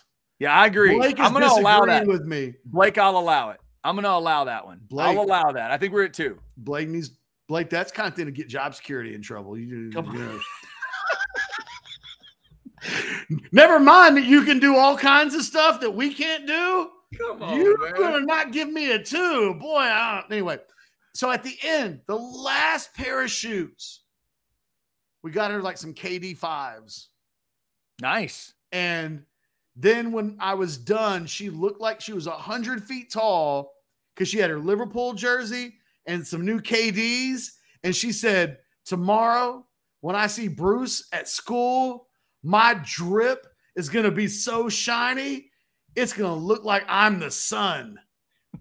And I was like, I felt as a dad that was as good as a feeling as I could feel, making my daughter feel 100 feet tall because she found after 5 hours of going throughout the mall, countless shoe stores. We had to go buy a compression sock, which apparently somebody told me only people with diabetes typically wear. But like We're just trying to get comfort in the shoe. Sure. Because she's hurt.